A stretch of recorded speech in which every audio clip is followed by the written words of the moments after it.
Want to participate in a Don and Mike Show contest? How about this? You or a member of your household can only win once for 60 days. You must comply with any age limitations for each contest. For complete contest rules, send a self-addressed stamped envelope to the mighty WJFK, P.O. Box 3649, Washington, D.C. 20007. Thank you, and God bless. Everybody loves Don and Mike. Mike O'Mara, you're grounded. Thank you, Alan Thicke. What a gift that was. And hello. Well, hello, Mr. Shannon. Hello. This is Michael Scott Shannon. And I'm Milburn Drysdale, and I happen to be president of the Commerce Bank of Beverly Hills Personal Bank of the Granny. I'm the morning zoo keeper. Hey, storekeep, how about some groaners on this Friday getaway day? Roll 'em. Who is the happiest singer in rock music? Who? John Bon Jovial. Wow. Hello. Groan, This is groan, Scott Shannon. Groan. This is Scott Shannon. I'm Mil Drysdale. Come on. I'm Mil Drysdale. What brand of recliners are most popular with hip-hop stars? What? Jay-Z boy. I'm back. I like that one. Hello. I'm Scott Shannon. And I'm Milburn Drysdale. Getting into your weekend. What does a pimp use to make his crib smell nice? What? Potpourri. Hey now. No, not yet. Not yet. Oh, I like that. Friday. Oh. Friday, Right. and the living is easy with Shannon in the morning. Go for it. How does William Peterson listen to music? Bless you. How? On his CS iPod. Wow. More. There's more. I'm still Scott Shannon. And I'm Mil Drysdale. What does a pirate wear on Thursday nights? A CS iPad. Wow. I thought you were going to say Armani. Hello. This is still Scott Shannon. And I'm Milburn Drysdale. What grows on the exterior of Marg Helgenberger's house? What? CS ivy. Is that it? Yeah. Hey now. Don and Mike Show. God. Come on. In here. That was extra groaners today. That's right, because we care about you. Everybody. On Friday. That's right, we care about you. Oh, hello, everybody. You can call Don and Mike anytime from anywhere in America. 877-365-3636. They're ready to believe you. We forgot all the hellos. Hello. Hi, Julia. Hello. John Kerry's still here. Oh, hi there. Hi, Tony Soprano. Hi, Don and Mike. We appreciate it. How about Jerry? Hello. Hello. I think we're ready. Here come Bronx guys. On a true story, he was a neo-Nazi with one true enemy. Himself, a man of faith, a man of hate, and a soul torn apart. Viewer discretion advised. How have you been? You know what I like? What? When Mike says, is that it? Is that it? Good afternoon, Mr. and Mrs. Yeah. And all the ships at sea. They have a great fan crowd. Don Geronimo and Mike. There.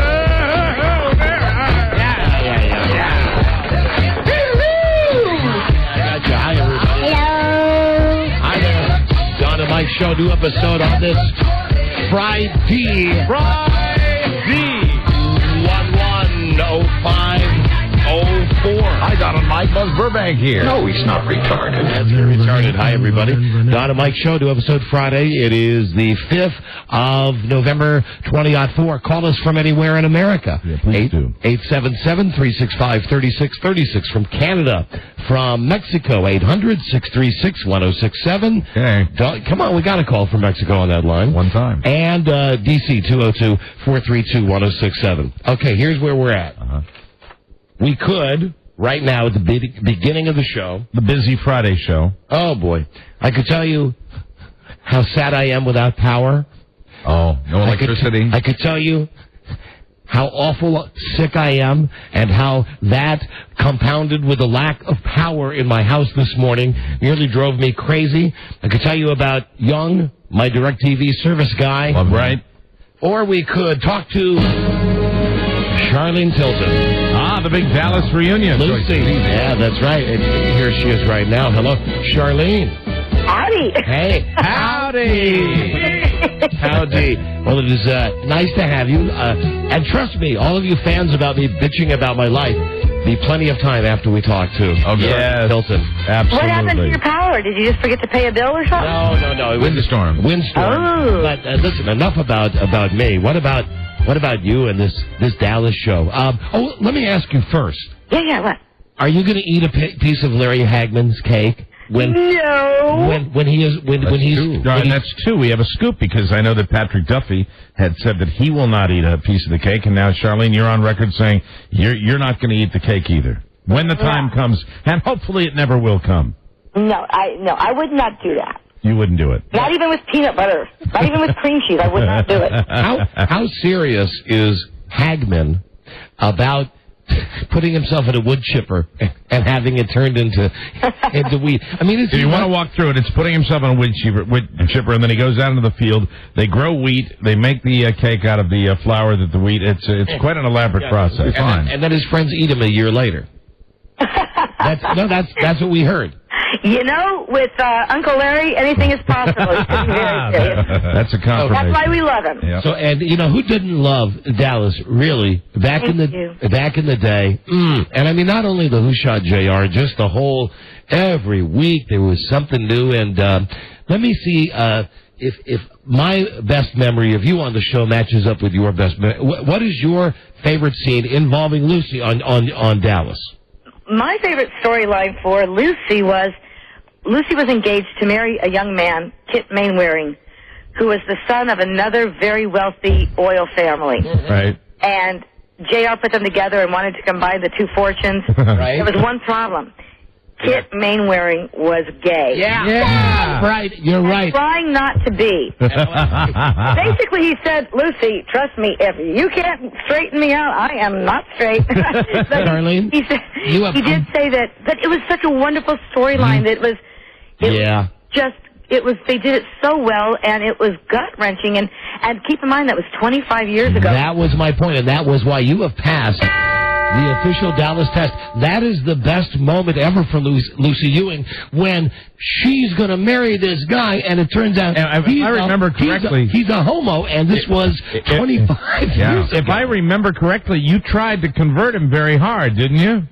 So to speak. Well, naturally. I mean, that was part of and it was kind of, I'm really testing my memory banks here, but if I remember that plot line, it was kind of sad, wasn't it? At the end, it was just, it started out like they meet, they fall in love, or she falls in love, and she's all excited and happy, and they're going to get married, and they're planning a wedding, and then he says, I can't go through with it, I'm gay, I'm trying to do this for my family and for everybody, but I got to be true to myself.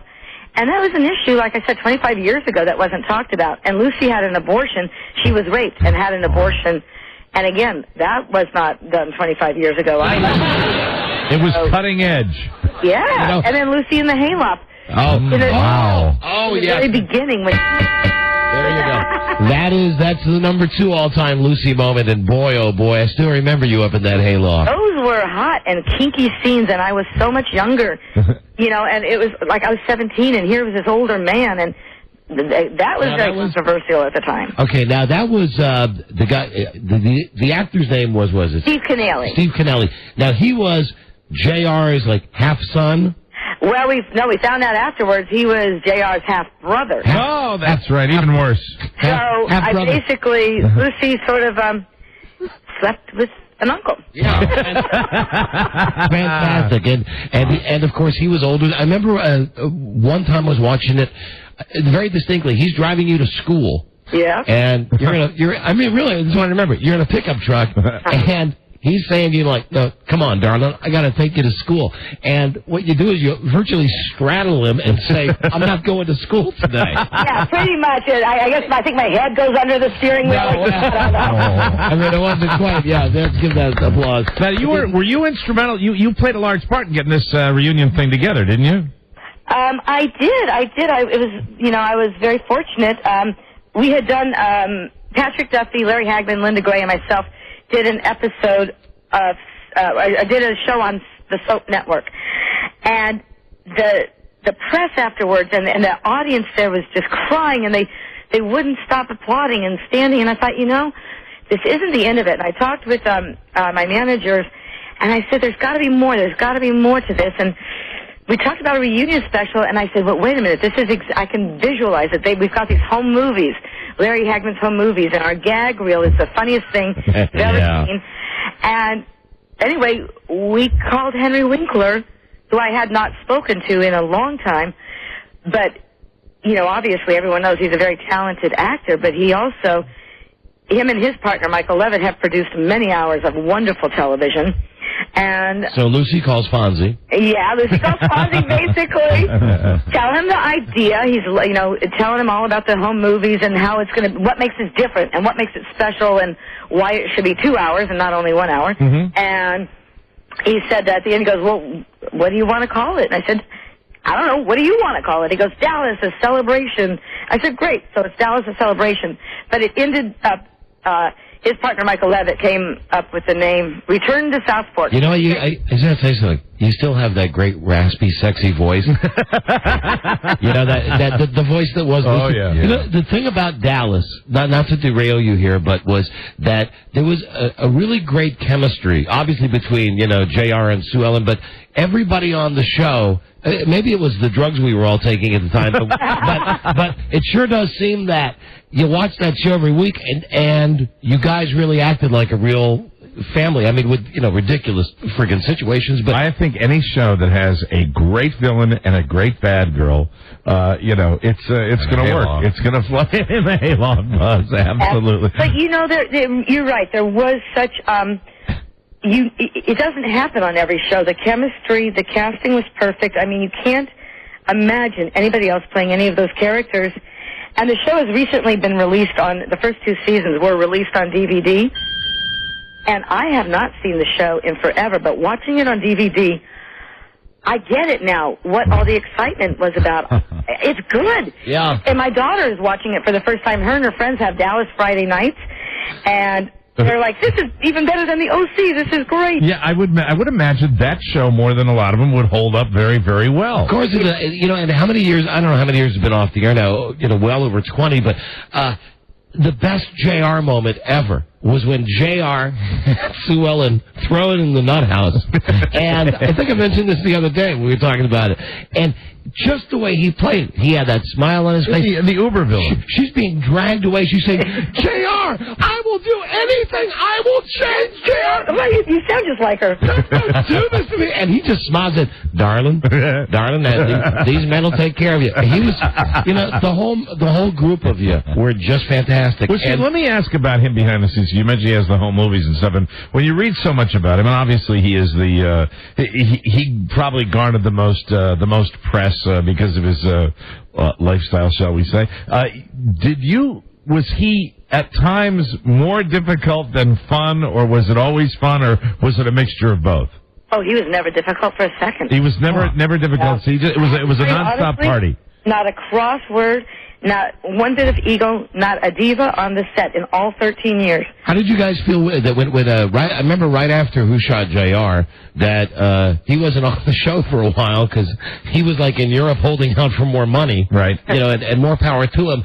What did you guys think? That was like before any of these Friends stars would threaten to walk out or, all these shows we have now. How did you guys all react when Larry didn't show up for work because he wanted more money? I'm trying to remember if he actually didn't show up for work or if they had or if they got the negotiations. You might be right. We might have started filming And then I think they might have filmed him in the hospital later. Now, you did a lot. Yeah, and again, isn't that great about Dallas? Yeah, I think that's the way it happened. I remember they filmed the scenes later. When I was reading, I don't remember. Because he conveniently was in the hospital since he had been shot. Right, exactly. I know what it was. His face was all bandaged, I think, too. Yeah, that's right. And they said at one point they were going to unwrap the bandages and there was going to be Robert Culp or something.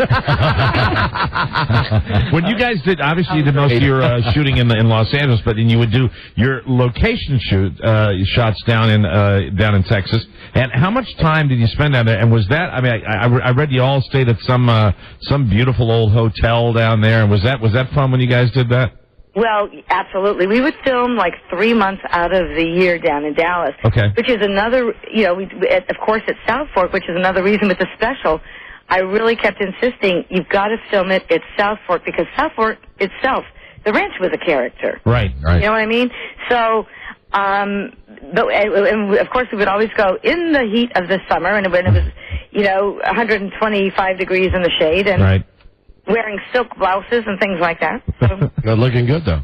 Looking good. Trying. Listen, we want to thank you for calling us. The return to South Fork, the Dallas celebration. This is Sunday night on CBS, 9 o'clock and 8 o'clock Central Time. So, watch it. It's going to be an event. It really is. I'm so proud of this special. Yeah, it's not going to be one of those schmaltzy things like when they brought I felt so bad when they brought the Dick Van Dyke Show back out. Yeah, you're the biggest fan of that show in the world. And you didn't like that. They looked all falling apart, but all the ads I've seen on this, they all look like they could really go back and do the show again today. Absolutely. I have to tell you, we all look pretty good. Yeah, we do. We do. I think we might have one more. Dallas movie in us? I don't know. Oh, absolutely. Do it. I'm Sally now, and that's how old I am. But All right, Charlene, it was nice talking to you, honey. God bless you guys. Thanks so much. All right, see ya. Bye-bye. Okay, Bye-bye. The hottest woman on Dallas right there. She was. She was indeed. She was kind of a slimmer, sluttier Sally Struthers. Yes, she was. Oh, most definitely. That's a good analogy right there. Excellent analogy. A slimmer, sluttier Sally Struthers.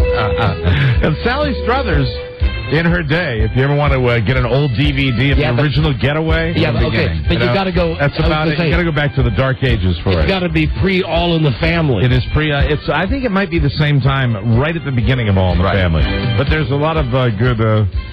Well, Sally Struthers had some qualities. She did. Qualities that I think now probably hitting her in the knees. I know what you're talking about. Yeah. So anyway, that's Charlene Tilton, and there she is. She'll be on the show, Dallas. Wow. That's a good show. I used to, I got crazy like that, like I'm about American Idol.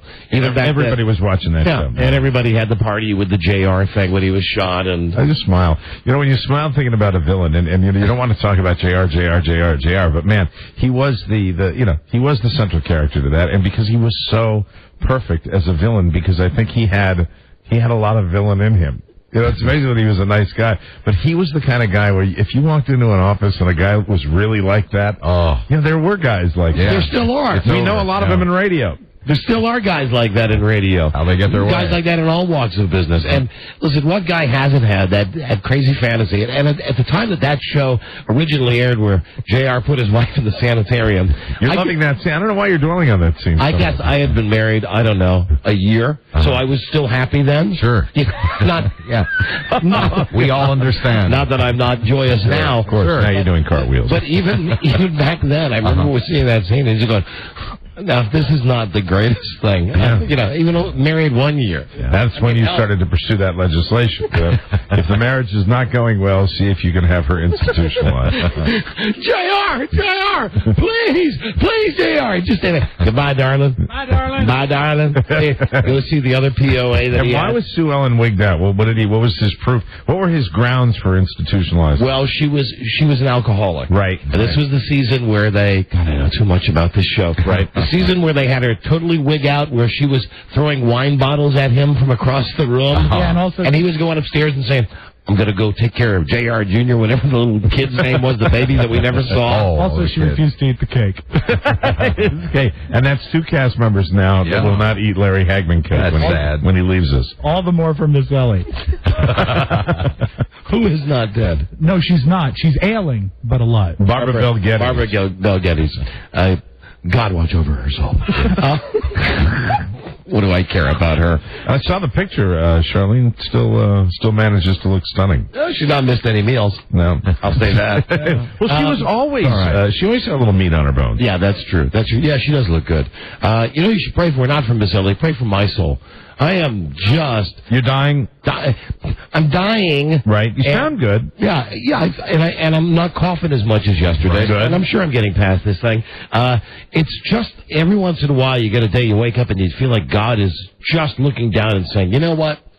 You've been a pretty good guy, but for whatever reason, I'm just going to just screw with you. Not today, Don. Just to get your attention. Today is a good day to die. Starts at 1:15 in the morning when the power goes off, and of course the alarm company calls and says that, the power is off, and we say, yeah, thank you, and what's the code word? And then we say the code word, and then but then you're awake. Yeah. Well, it could be a lot worse. Why? The phone call could come through and it could be, he's in the house. Those scary things. We've gotten that before. He's upstairs. Well, at this point, I would welcome this because what happens is now I woke up like at 1:15. Right. You'd welcome the serial killer prowler upstairs in your house? Mike, when I'm sick and I'm down in NyQuil, yeah. Come on in. Put me out of my misery. Oh, okay. I was thinking you're not feisty. You just want him to take you out. Stuffy nose, congestion, and the worst thing is, God damn, give me back my taste. Yes. That's the worst. I hate it when you get the cold and invariably someone that you love will say to you, well, this is a blessing in disguise because now, you could eat nothing but hearty vegetables that would help you get well and you can't even taste them. And, just give me, if I can't taste it, just give me like a half pound of lard. Yeah. And I'll just sit down at the table. Something that just has an interesting smooth texture. Because it's all about texture. Taste is not involved. So the taste is gone, and I've got the phlegm and all the stuff you don't want to hear about. Oysters on the half show when you have a cold. And the power goes off, and I keep waking up because for some reason I know that come morning time I'm going to be upset if the power's not on. So I wake up at 3 o'clock. Yeah. Then I wake up at 4 o'clock, and I wake up at my usual time about 5 o'clock, which used to be 6 o'clock, but with the change in the now you're getting up at 5. Me too. Yeah. So I'm up at 5. Both you guys are getting up at 5? Yes. All right. I got no control over it. Can't help it. And I NyQuil'd myself out last night. Right. I mean, I had, no booze, but plenty of NyQuil last night. Right. So I get up, and I go into the bathroom, and I'm trying to be very quiet, and I get done, and I flush the toilet, and I hear from the other room, she's still in the bed, No, it's nothing like that. Okay. She just... No, she said, although, I'll tell you what, it's very tough. I knew that the power wasn't on, but didn't really care. I mean, I was sitting there. I was sitting. And sitting for number one? Well, there was a lot going on. Well, no, but I mean, sitting is okay if it's dark. There was... It was a combo. We're going to get into the area we can't get into anymore. I completely understand. It was, I sat down because I knew there was a chance that I would upgrade to extra value meal number 2. Okay, very good. That's well put. A big roll of the dice. See, some say we regret the days we could talk about anything. I like it because I like it when we have to dance around. Fun to dance. And I like the upgrade thing. So I'm sitting there, and what she says to me has nothing to do with the ordering of the meal. I hear her after I flush the commode, and I hear from the other room, "Why did you do that?" I said, because I thought I was being quiet. I'm positive there was no noise. That I said, "Why am I doing what?" "Flush the toilet." I said, "Why?" "Because the power's off." I said, "Honey, what am I supposed to do?" She says, "You know the rule of the house. When the power's off, we don't flush." Oh, yeah. I don't know about you, but I'll give up my one. If I only got one flush for the day, that's going to be my flush. I'll take it. So now we're awake. To the yard, Agarn. And Frida, who I guess used to live in Pilgrim time in another one of her many lives, of course, is unfazed by the fact that there's no electricity. Right. Immediately, I start compounding all of the things. I mean, this is the way my crazy mind works. Candles and a wood fire. I come downstairs and I go, oh, Christ. First thing, no coffee. need coffee, really need coffee. Make it on the fireplace. I said, shut up, Michael. Second thing I said, need lights, need lights, need computer. Yeah, nothing about the computer can be said. Need to work on the show, need to watch the Today Show, need to do all the things that I need to do. Could have done it. And as it turns out, what? I said he could have done it. With a generator? With a generator. My mother-in-law is still enjoying that generator to this day, Mike. I don't forget, Rob. That's not like the vodka behind the desk. You know what? That is Mike, that's the best gift I ever got. Mike, that is, I am not demeaning that gift. That is the greatest gift I ever got. That is the most thoughtful gift you ever got me. Right. But the truth of the matter is that really, like, out on my deck, it's too retarded to have a generator just so I can watch TV when the power goes out for 3 or 4 hours. But, I don't know what it was, but I think when I got that for you, you had been losing power all the time, semi-regularly. Yeah. And I thought it would be good. But I think really you might want to invest in like one of those real ones that they the ones that are the expensive one where you just throw a switch and bingo, you're never out of power. I don't know. All I know is that it was the longest morning of my life because. There's togetherness, and then there's togetherness. There's colonial togetherness. Yeah, and it was the togetherness where even when she was doing something else because there's no electricity, there's no noise in the house, you can hear everything from every room, and I'm thinking I'm living in Quaker times, and finally the newspaper arrived, and it was like, oh, thank God, something from the outside world. Now I have to find a room that has enough light so I can actually read. Did you venture out to discern the nature of the power outage? No, I did not. I did not. And Frida said to me, listen, stop being such a baby. She said, I don't care that you have a cold. Put on a sweatshirt and go over to the Starbucks and get yourself your stupid coffee. And she said it in a much kinder way. That's the pioneer spirit. Than that. And yes, you go to your Starbucks. That's what the Pilgrims did. And I said, because I'm like, let me see, who's a really, because I'm like Meg Ryan or Julia Roberts.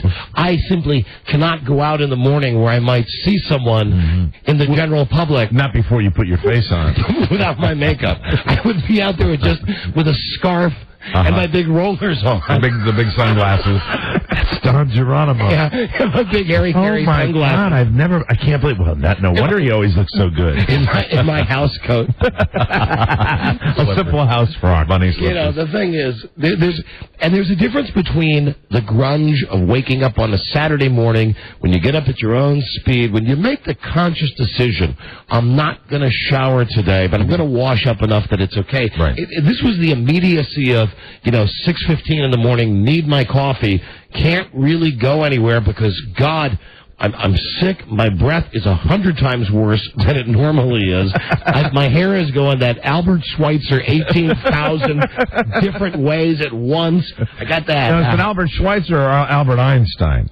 Yeah, either one. What did Albert Schweitzer's hair look like? It was impeccably groomed. Made fun of the other Albert. He did. Well, it was bad, and it smelled offensive, and I just. And isn't cold breath the worst breath? When you have a cold, that's the worst. And here's the thing: when you lose your sense of taste, again, I don't care how many times you go up there with the goddamn cinnamon rush toothpaste. Yeah. And at this point, this morning when I'm walking around in the powerless house, we've got jalapeno peppers, and I thought, well, let's just see. I eat the first one. I mean, not a thing. Did they get your sinuses cleared out a little bit? No, it didn't taste a thing. Doesn't really work. Didn't taste. It may still burn you. Oh, I know. I'm waiting for that. Yeah. At this point, Saturday. At this point, at least, well, maybe Friday night. Could be. At this point, any sensation at all. You're going to wake up Frida again.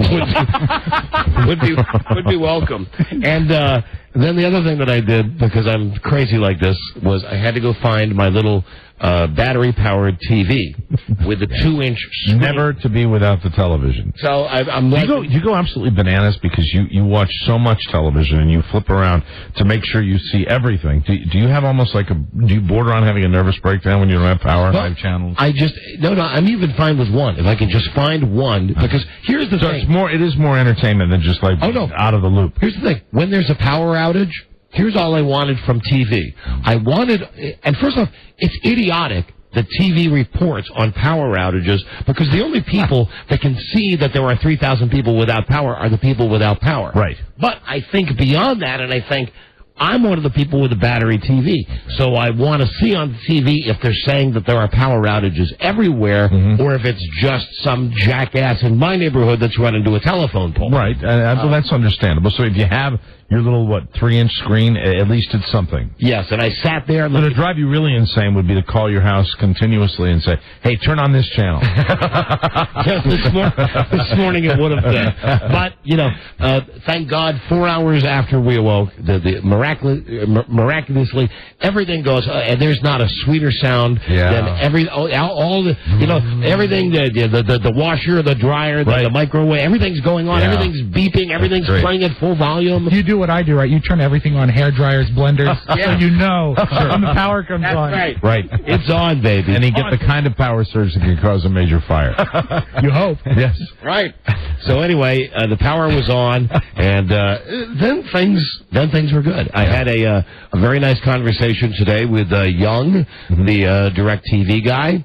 Came out a little too windy to get up on the roof today, he decided. Said there's some kind of code when the wind is over 40 miles an hour that they really shouldn't go up there. It's television. He should be willing to risk his life. But the thing about this guy, now, he said to me, I've talked about this guy for the last couple of weeks. His name is Young. You don't spell it like Y-O-U-N-G, but that's his first name.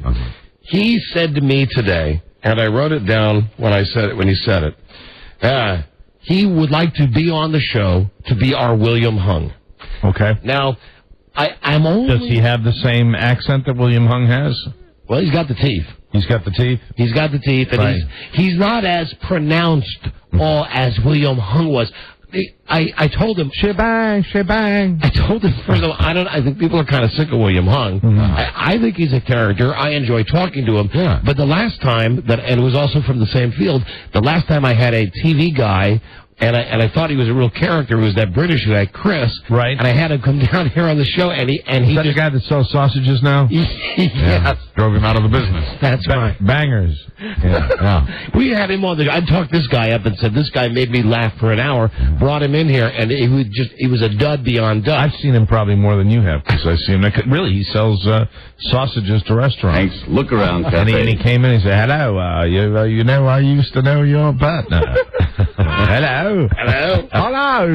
So anyway, Young, if you're out there listening, come back, put the dish on, and then come on by the show. I say the day that you finish the job, come by and be on the show. Is he a skinny guy? No, he's not at all. As a matter of fact, celebrity he most resembles, only Mike will understand this, Fee Lee. Oh, okay. That's exactly the Well, look. then no wonder he didn't want to go up on the roof with the wind. I was thinking if he's a thin guy, it wouldn't really matter. Any relation? To Fee Lee? Yeah. Weren't they all related? I thought so. Fee Lee, who I think wins the award for the longest period of time that I haven't seen somebody and the most non-reaction. As I walked in and Fee Lee was coming into the building, and he used to work at our old radio station. Let me give you some background. Fee Lee was our engineer when Mike and I worked at Wava. Well over 15 years ago, this guy was one of our engineers at the station. And literally someone came along and removed his personality early on. And I walked in and I said, Fee, how are you? Hey. How are you? And that was it. That's all I got. That's all I got from Fee. Now, when Young comes by, will he sing? That is what he wants to do. He wants to sing on the show? Yeah, that's the thing. He's got some karaoke thing that he wants to. And I said, of course. And I said, now, if you're... He loves the karaoke. Of course. It means empty orchestra where he comes from. Actually, you, of course, the game. Does he want to actually come into the studio? Yes. Oh, that's great. That's what. But I'm worried because... excuse me, I had the guy Chris in here. Right, well, he'll actually come in and bring his machine, or will we just play something for him? I told him that he's got it on CD. He wants to do... Just like in 1941, I think this guy's going to surprise you. Rob. His song choice, incidentally, is Macarena. Oh, fantastic. That'd be great. I kid you not. Hey, Margarita. So anyway, his name is Young. He won't disappoint. So, Young, if you're out there, if anybody's out there, sure. You're set, Young. Young. Is Young his first name or his last name? Yes.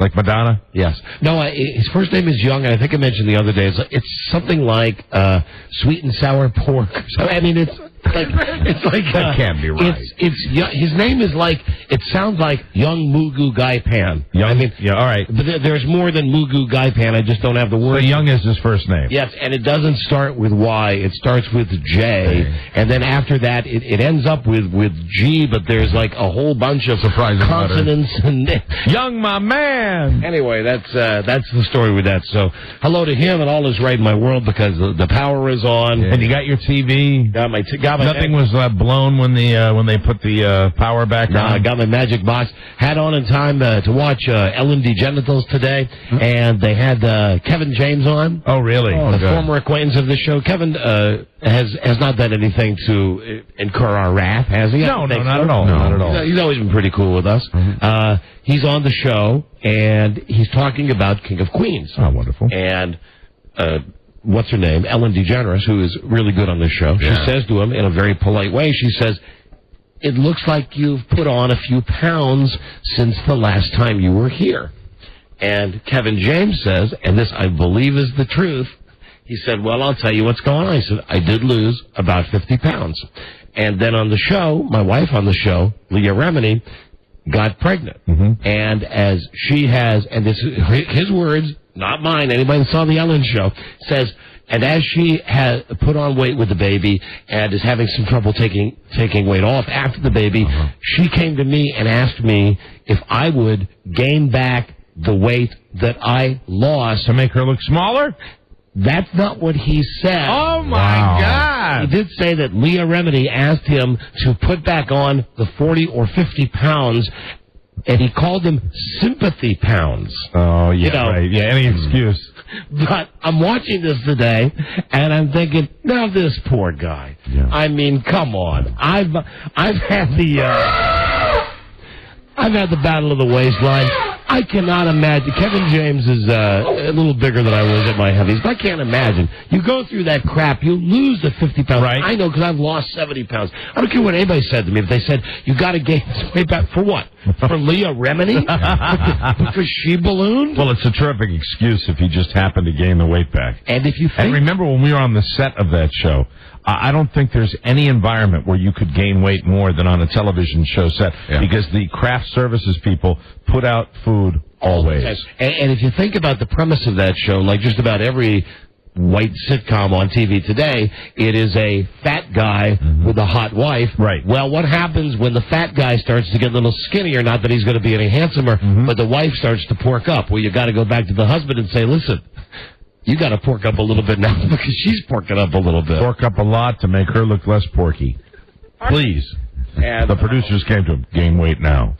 We are awful. My wife and I are awful. I'm going to lump her in this with me. What was last night? We watched CSI last night, but the night before, King of Queens was on, and I ran in the room and I said, hey, turn it on. And it was a shot of Leah going up some stairs. I just said to Frida, pause it right there. I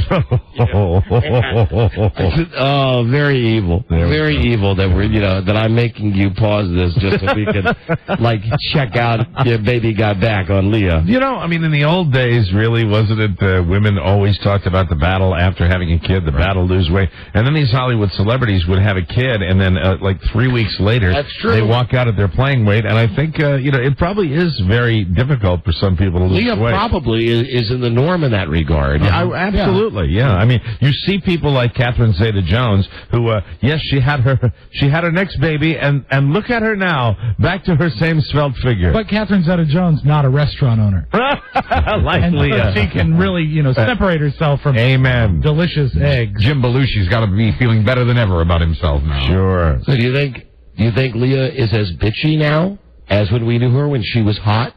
I think absolutely, because you're dealing with the things that, as you know, and Rob and I know, that when you have a little one, and not sleeping through the night, you're much more snippy and snappy, I would imagine. And she's angry. Angry at the weight. I'm toying with seeing if we can get her back on just for a one-time, how you doing? Yeah, I see no reason why we can't make that effort. I think that'd be nice.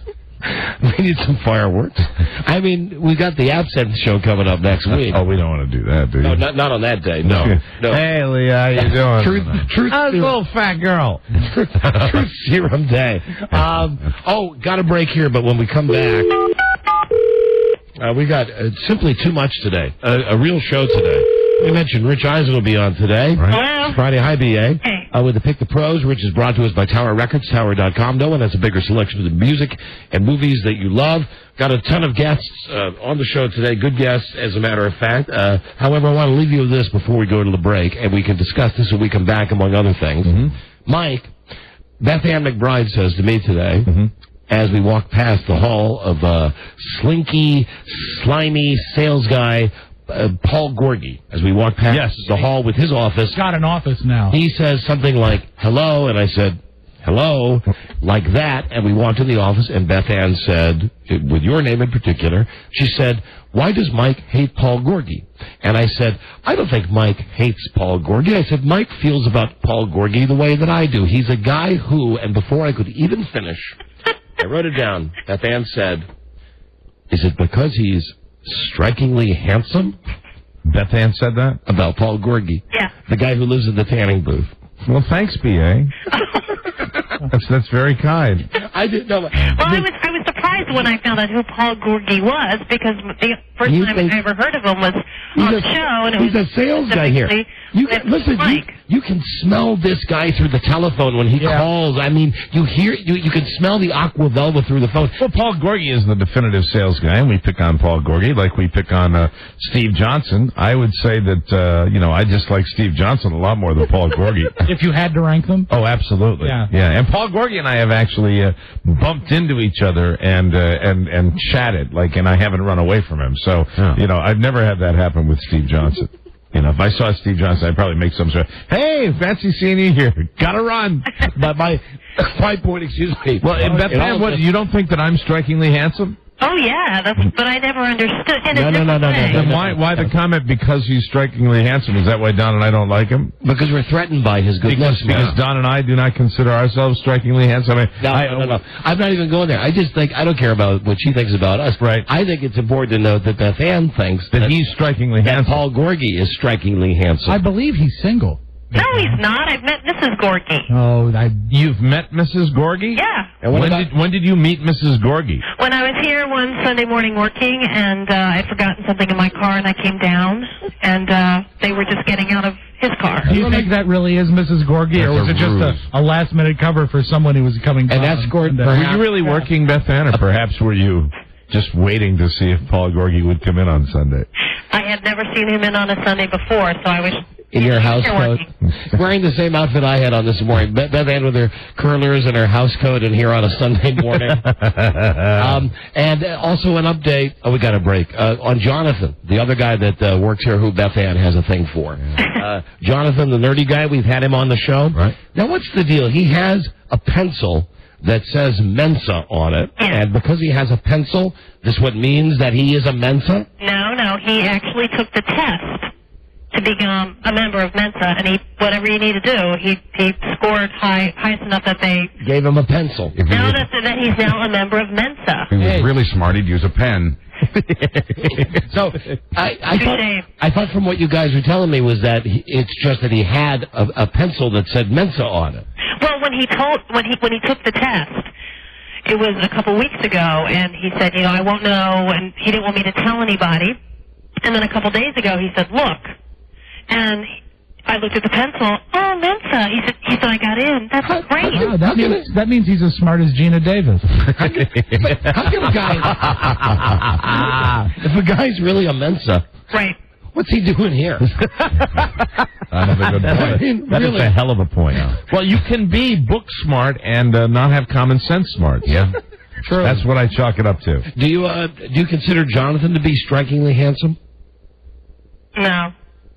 You do not. But you can handsome? Do you seriously consider Paul Gorgie to be strikingly handsome? Yeah, Paul Gorgie is like where either sex would agree that's a good-looking human being. Do you think he's... baby. Do you think Paul Gorgie's the... You're a hungry girl. You need to be fed. Do you think Paul Gorgie's the best-looking person in the building? Do I think that Paul Gorgie... Don't answer a question with a question. Of the males, yes. I'm so embarrassed for this show right now. Wait, we got a break. I'll continue this with you later. Did you want to ask Joe anything while you had the line open? I forgot. Thank you, Robbie. Yeah. Would you put Joe on? Thank you, Robbie. For goodness sakes, I heard the voice feelings. What? He's not here. Joe, where's he at? Where is he? Where'd he go? I don't know. Maybe let's go take another look at Paul Gorgie. He's not here right now. I think it would be important that Joe would be there at his position while we're actually on the air doing the show. Yeah. Is he taking the Mensa test? He's back in his cubicle study. Beth Ann? Yeah. I hate to be catty or anything like that, but Right. Go ahead. so I take it hair is not necessarily an important quality to you. His face is so strikingly handsome, you don't even realize. You don't realize what, the fact that he's losing his hair, or the fact that he's had some plugs, or what? I'm telling you, you guys are jealous. Oh, why would we be jealous of a guy who is going to look like Mac Davis in a couple of years? I mean, baffled. He goes to that tanning booth, what, on the quarter hour? I never knew he tanned. He just looked like he was healthy. This is really just more evidence that you're flat out nuts. Guess who's back? Here you go. Thank you. Hey. Weekend is here. Have a can of beer. Nice to talk to the sane one in that office. Hey, you crazy hippie, where were you?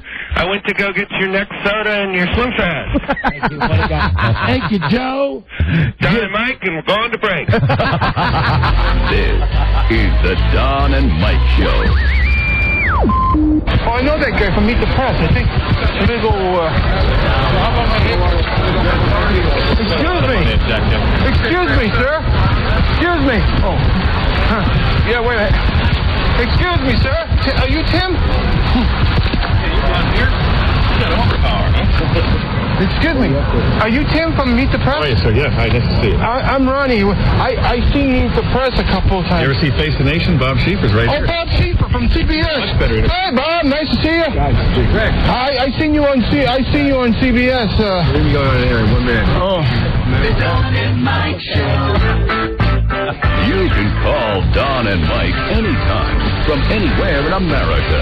877-365-3636. They're ready to believe you. Right. You're an idiot. They will touch you in the place called the heart. Don Geronimo and Mike O'Mara. Right. Okay, let's see if we can get through some of this junk. We've got to get through this week of shows. That includes the How Your News tapes. Yes. We'll try to get to those. We've got a bunch of absolutely last chance to hear these awful songs that people sent us before the election. Right. Oh, good. I'll give you an example of one of them now. I love this one. We love Hey, that. Mr. President. We kept getting anti-Bush songs, then we get anti-Kerry songs, and then we would every once in a while just get a total piece of garbage. Sounds pretty. Oh, you bet it sounds pretty, Buzz, and it's got some nice, pretty packaging, and it says... That is very professionally packaged. It says award-winning composer, and whoever this loser is sent us this, 6 or 7 weeks ago. We just put it in a pile. Figured that one day we'd play some of these awful songs that we've received, and without further ado, this may be the worst one that we got out of all those. The most professionally done, but also the worst one. Ladies and gentlemen, Baby President.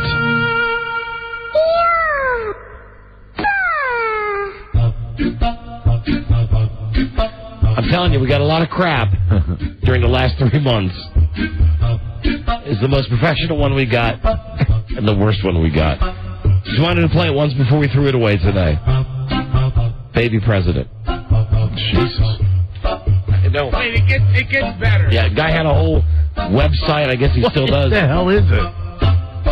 It's the world's greatest novelty song. And you got to give it a second to build here. I guess so. World's longest And intro. now, really, here it is. God.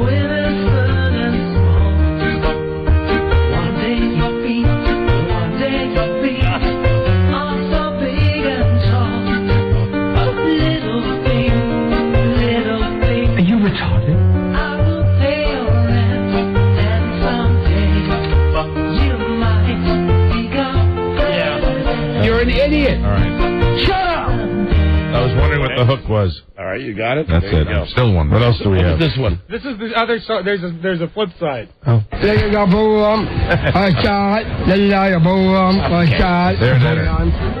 There you go. I didn't understand that. I'm sorry. I understand that. I'm Al Franken. Anyway, that's the baby president. We won't hear Bush is a turd. We won't hear. Hold on, what's the other one? You going into your file cabinet for these? Yeah. Filtering out the desk. Carrie's wife is very hairy. A lot of these sound funnier than they Right, actually and then when were. they're in practice, they're not funny at all. Hold on, this cannot be true. Patricia in Kansas on KFH. Hi, Patricia. I really want it, you guys. I'm already depressed. This will send me over the edge. You really want what? I want that record. You want baby president? Please, please. I've never asked for anything. No, what is it? What moved you? I don't know. I think it's the little baby sound. I don't know. It's been a bad week. Are you a single woman? No, I have too many kids to count. You have babies. Hi, Buzz. Hi, Mike. Too many babies. I love you guys. Too many babies to count. Honey, Yeah. listen, no, you don't want that. That's a piece of garbage. You think this is it? This is the last sign that... Are you a desperate housewife? Am I? No. You sound like it. I wish. So you're looking for some action? No. You know, I'm curious because we just played it once. And I know, and I called and I got through. I thought All right, listen. All right, we'll send you the stupid CD, and I'll tell you, we're also going to send you a box of 100 condoms. I need them. I'm a good Catholic. Right, so you don't have any more Pass kids. them out at church. Get over this baby. Well, enjoy the song and the condoms.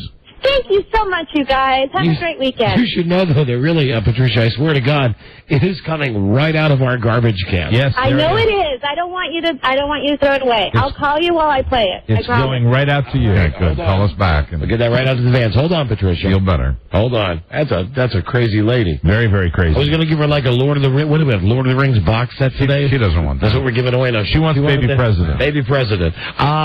Stuff to get to before the week runs out. As I brought the CD out to the producer's room, John Norman had a greeting for this caller. He said, "She's a tard."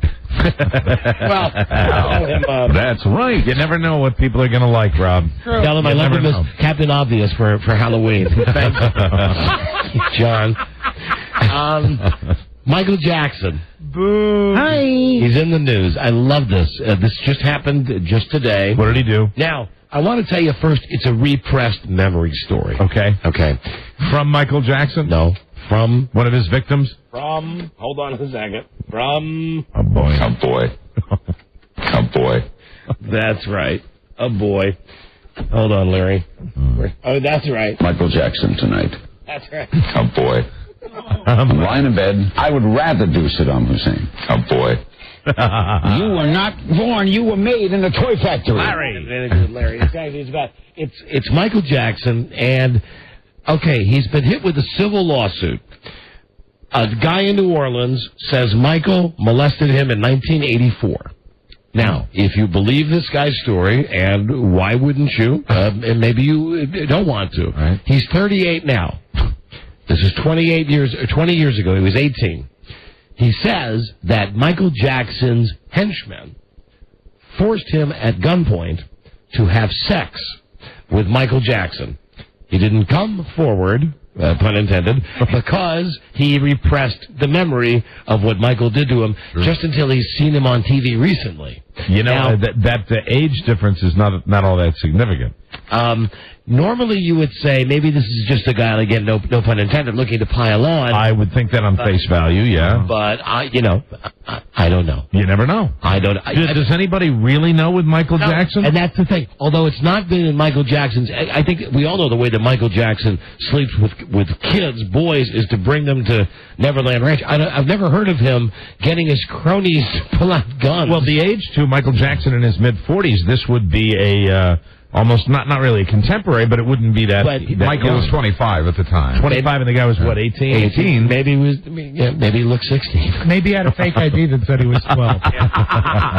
maybe he was. Because otherwise he's over the hill. Yeah, I get worried about those repressed memories, but in the case of Michael Jackson, you never know what's true. And I think when this trial finally gets rolling, we're probably going to hear, a lot more information. Here's the thing about repressed memories. All I know is that Roseanne gave them a bad name. Absolutely. I don't remember exactly what Roseanne Barr did, but she's the one that I don't doubt that people actually do have repressed memories. I'm sure some people do, but I also think that when there's something high profile, you can go to bed at night and have a nightmare and all of a sudden wake up in the morning and think that's a repressed memory. Right. Mike, let me talk about RJ for a second. You may know him as number 2 from Austin Powers. Oh, RJ, Robert Wagner. Well, I only think of one when you mention those initials. RJ? Oh, your butler. Yes, Raymond Diaz. RJ Diaz. Who enjoyed the World Series with me. I didn't mention that. Oh, really? He stopped by. He was along for that, I think. Still alive. Yeah, he and his son came by, and I was almost ready to employ him again. Very lonely for you. I can say that now because you have a girlfriend. I'm kidding. I know. You funny guy. So, listen, here's the thing with RJ. Good to see him. Yeah. RJ, Robert Wagner, wants now to make history. Now, you got to be old Raymond Wagner to understand the people that Robert Wagner's talking about. All right. He's claiming now that he was Ashton Kutcher. Or Ashton Kutcher. I always screw that up. Before Ashton Kutcher. Why don't you just say Ashton Kirshner? Because then I think of Don Kirshner from Rock Concert and Paul Schaefer doing the imitation. Right. How about just a combination? How about Ashton Kutcher? Could I just use... Well, then you'd have to go to Harvey's Custom Cleaners. Now we're doing a show for exactly 4 people. I'm sorry. 52 years ago, he was 22. And he was having sex with Barbara Stanwyck. Hey! From the Big Valley. Oh, that's gross. That's gross even. And at the time, she was 45. So Robert Wagner is now making the rounds of the TV talk shows, and he's seriously... I didn't think Barbara Stanwyck looked good when she was like a young actress. Me either. Right. He seriously wants people to know that he was Ashton before such a thing ever existed. Do they still run the Big Valley in syndication anywhere? I think they do, like on... Max or something. On what? I think on Hallmark. Hallmark. It wasn't always with the Big Valley, wasn't it? And Miss Barbara Stanwyck as Victoria Barkley. All I remember not Victoria, or whoever she... Who was she on the Big Valley? I don't know. I know Barbara Stanwyck. She owned the carnival in the Elvis movie Roustabout. Oh, shut up. All I know about the Big Valley is that it had the guy from Nanny and the Professor, who was one of the sons. Right. Yeah. On the Big Valley. Barbara Stanwyck's Big Valley. That's all. Let's give it up for Robert Wagner. So Robert Wagner was 22 and she was 45. I got to fly through these because I've been waiting all week, and the expiration date on these is going to run out. We're running out of town. Mike, I know you're very concerned about Ruben Studdard. Yes, I am. I want to make sure he takes the weight off. Okay. 2 weeks ago, he went on a major diet program. Well, God bless him. Ruben Studdard, 2 weeks ago, weighed 449 pounds. Yeah. Ouch. 2 weeks. Oh, thanks, Rob. Did you ever suck the jelly out of a jelly donut and then fill it with chocolate swirl ice cream? Should have grabbed it myself. Right. Okay, 2 weeks. And he decided, this is it. I'm almost 500 pounds. Okay, good. I got to do something. In 2 weeks, he did manage to lose 12 pounds. That's good. That's good. That's 6 pounds a week. But he claims that he is just too busy for the diet. Too busy. He doesn't have time. I don't have time. He doesn't have time to go see a doctor or to talk to somebody about his meal plan. I'm a busy man. Anyway, he is in denial. He says can't get a doctor visit in with lunch. What was he saying? The quote was something like, I have a good self-image. I've never worried about my weight. There are lots of sexy 500-pound people in the world. So the actual threat of death is not the motivating factor for him. You know who's the failure here is Randy Jackson, dog, because he was supposed to coach him through this. Yeah, bad coaching. Yeah. Well, Randy Jackson didn't do it honest, right? I mean, he did it like Al Roker did it, like Brian Wilson's girl did. Gastric bypass or something like that. Yeah. Oh, now listen, this is not a TV show yet. Want to talk about this all week. It is a British TV show, a reality show.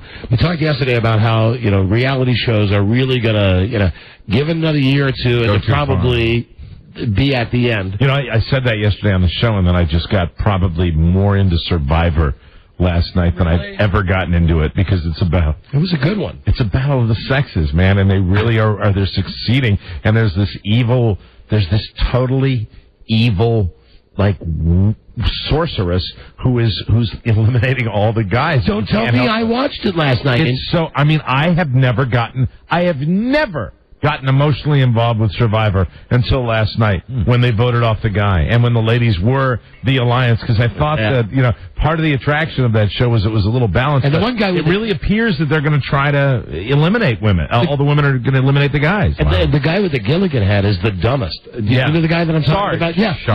Sarge is just like, Did you see the girl coming in? They're like Survivor. I was kind of watching Survivor half-heartedly and saying to myself, hey, forget it. It's just another Survivor. Hey, something to watch. Right. But it has turned into this Amazon evil sorceress thing, and really now I'm riveted. Yeah, it's good, but it's not as good as. Oh, and also should mention The Apprentice last night. We'll have the 5 minutes of fame with whoever the loser. Oh, Raj next. Oh, Raj, good old Raj. Oh, him. Will be joining us later today. If you want to call with the 5 minutes of questions for Raj. No, not him. No, not one. Glasses. Wish it was him. Listen, here's the idea they have for a reality show now on the BBC in Britain. Channel 4, because they only got like 5 channels in Britain. Right. Still, what they're looking for, is somebody who is terminally ill. Okay. They want this person. They will pay this person $1 million to donate his or her body after death, so that it can be filmed decomposing and being shown in a weekly 30-minute television show. They already have a sponsor.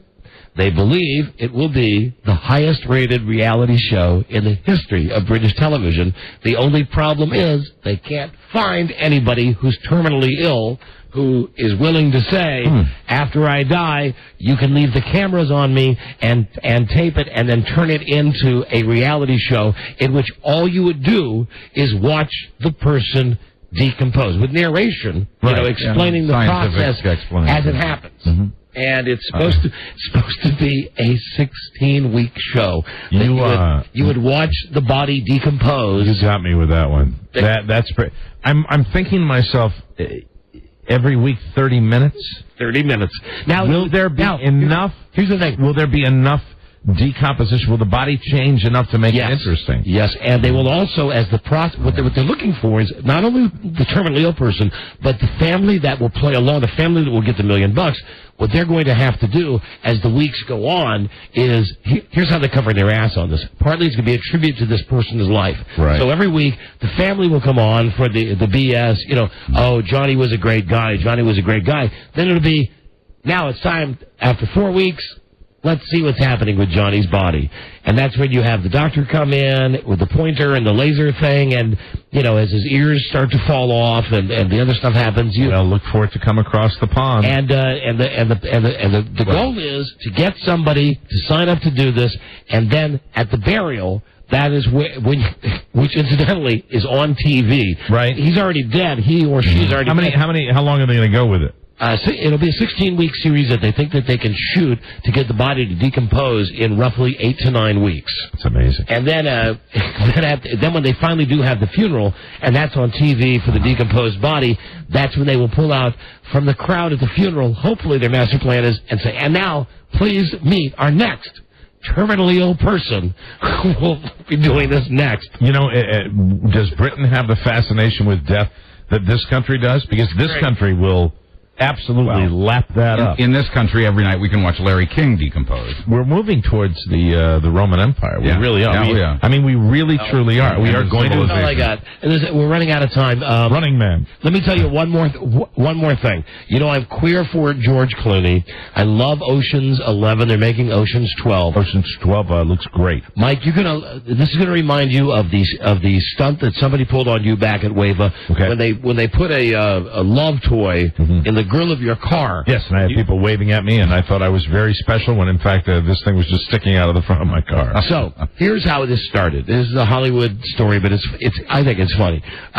When they go to whatever part in Europe it is to film this part of Ocean's 12, Brad Pitt says to everybody that he meets, I'm being serious about this. George Clooney is one of these actors that gets into the role, so you must refer to him as Danny Ocean.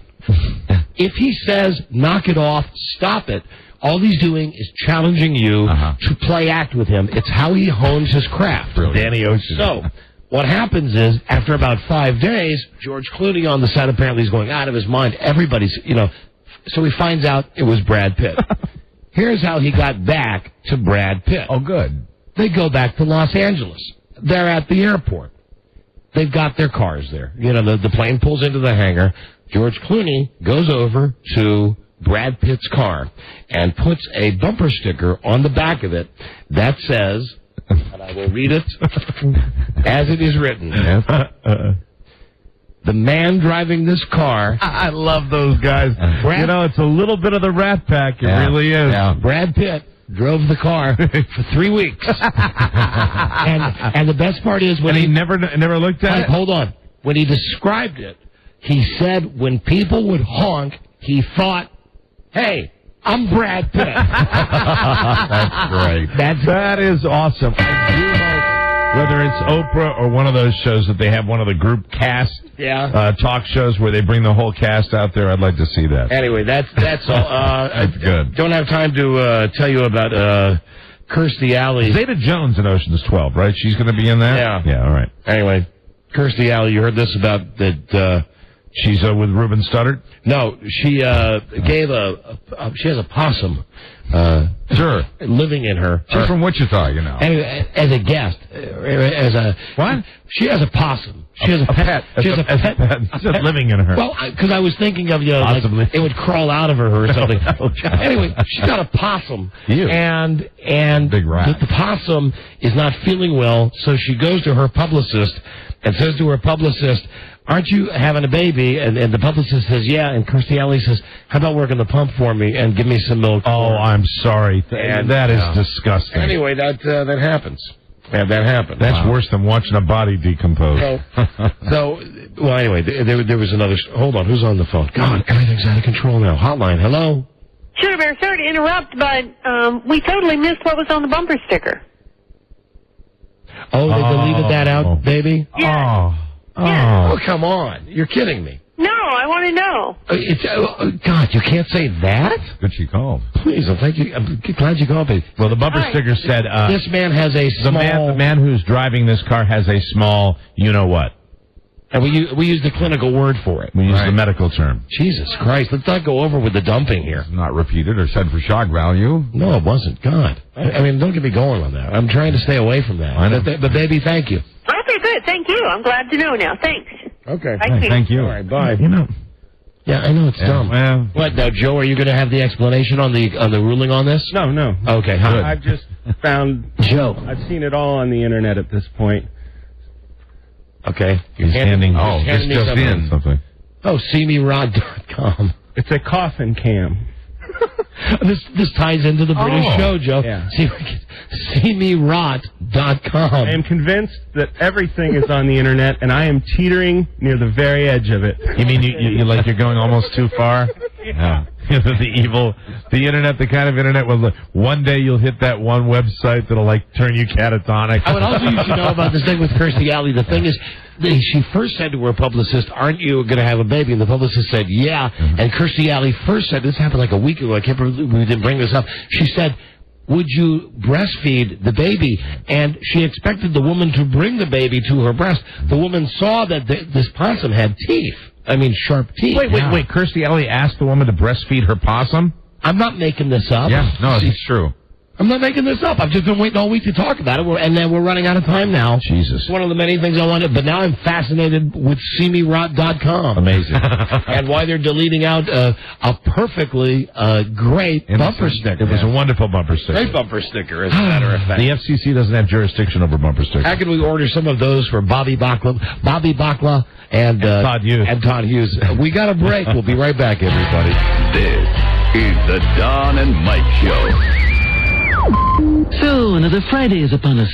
What'll you be doing, Smithers? Something gay, no doubt. What? You know, light-hearted, fancy-free. Mothers, lock up your daughters. Smithers is on the town. Exactly. The Don and Mike Show. Crazy in the head and crazy in the bed. Right. Don and Mike. Very quickly, I love working in the radio industry. Radio is in my blood. I've loved it since I was a kid. I'm so proud to tell you that I've been working over 30 years full-time in radio. And this is no. This is disgusting. What? About the Christmas music? Oh, yeah, radio stations. Now, there are radio stations that have already started it. Yeah, they've already jumped in. However, I'm now reading this. InsideRadio.com bulletin. Christmas as hot as ever. Let's see, what markets do we brought? We're not in Detroit. We were in Salt Lake. We are in Reno, and I think we reached Lincoln, Nebraska.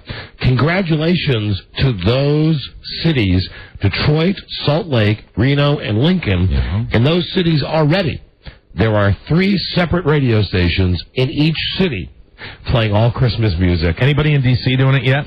No, Wash hasn't started it. Didn't Wash do it earlier last year? Yeah, well, I think Wash did it last year, Thanksgiving.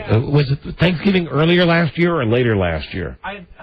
Either way, thank God nobody here is doing it. Was the 4th week last year? I think so. It always is. Either way, thank God nobody is doing it yet. That's pretty funny. If you live in one of those cities, that's a bad sign for radio, man. And radio is so bad that you got to have 3 stupid stations playing Santa Claus is Coming to Town. Man, they're going to kill Christmas. On the goddamn 5th of November. Well, let me just say, there is no reason that Santa Claus wouldn't come here. No? That was an awful segue. We'll see. And also, that's something my wife said that I should stop saying. Whatever I said before that, it's like my crutch phrase. What, that's an awful segue? No, although I do say that a lot, too. No. What? Whatever I said before that. Well, get the tape. I'm sick, Mike. I don't have time for the tape today. You sure you don't want to? I mean, then you could work on it over the weekend while you're recuperating. We'll edit all of this out. I think it's I don't know. We're going on the network soon, and when we do, this boy right here knows everything you say. What would his catchphrase be? His catchphrase? I think "You look marvelous." No, listen, guys. Let's just call the lady in Colorado. Okay. There was once a movie called Santa Claus Conquers the Martians. That was one of the few movies my father ever took me to see. Really? I swear to God. Santa Claus? I saw it in Silver Spring, Maryland, down by the old WGAY building. Swear to God. My father took me by myself to 2 movies. Ice Station Zebra. And Last Tango in Paris. That's nice. My dad you're talking about. Oh, come on. I'm kidding. Tora. Your mom took you to see the other one. It wasn't your dad. Come on. Your brain's got this shell on it.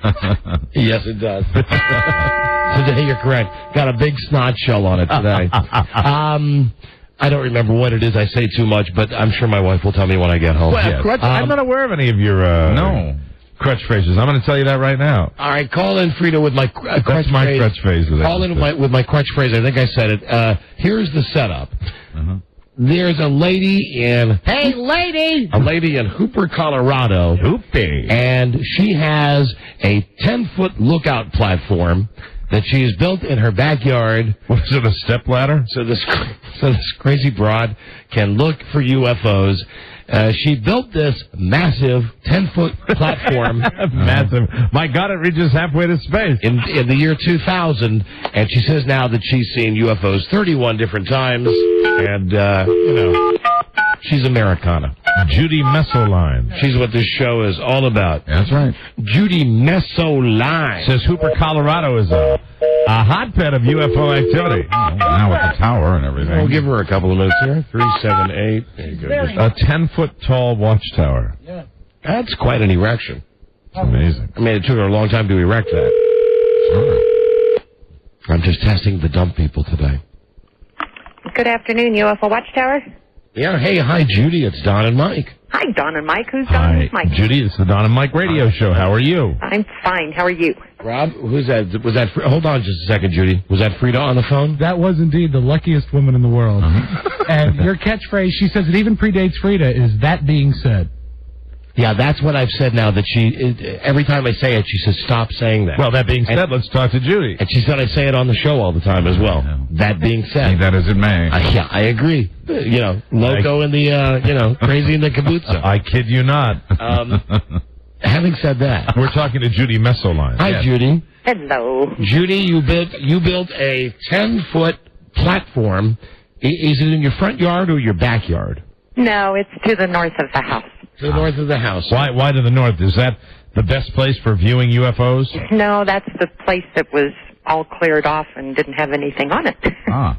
And, Judy, when you went to Now, don't try to appear normal, Judy. It's normal. But you can say I'm not. I don't care. Well, no, Judy, listen, the reason that you're on our show is because you're not normal. I mean, no offense. You seem like a nice enough lady, but you've built a 10-foot lookout platform, and you sit out there in a beach chair and, smoke Pall Mall cigarettes and look at the sky. What do you do? Yeah.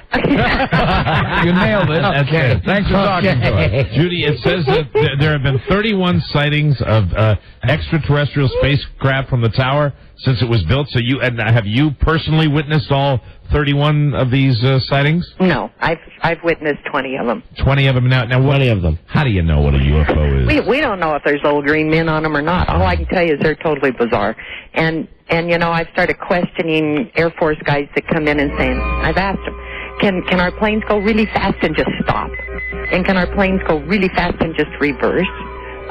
They said to not even think about the plane being able to do it, think about the body inside the plane, because the body couldn't take that kind of a force. Wow. Judy, when's the last time you saw one of these UFOs?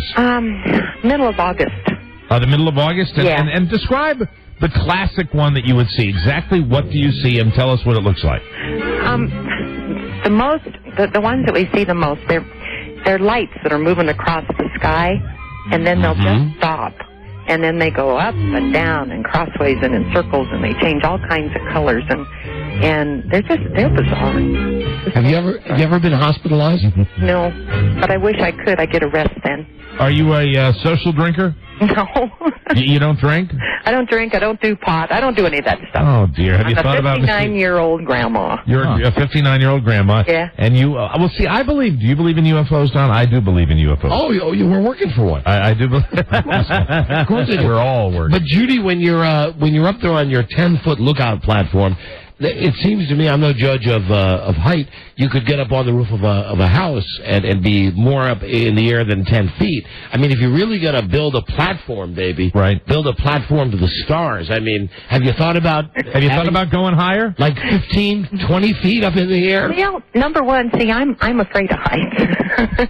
That's number one. Number two, our elevation here is 7,600 feet. So you're looking down anyway. Wow. Yeah. So anyway, going up another 10 foot, and it's amazing when you get up just that 10 foot, how much closer to everything it puts you. Do you have any friends, Judy, that, Well, why don't you just stop right there, Mike? With the do you have any friends, first of all? First part do I have any friends? Yeah, a lot. Do they grill you on this? Does anybody give you a hard time about, Judy, come on, there's no such thing. What's going on here? Well, the people who know me know I don't go around telling stories, so.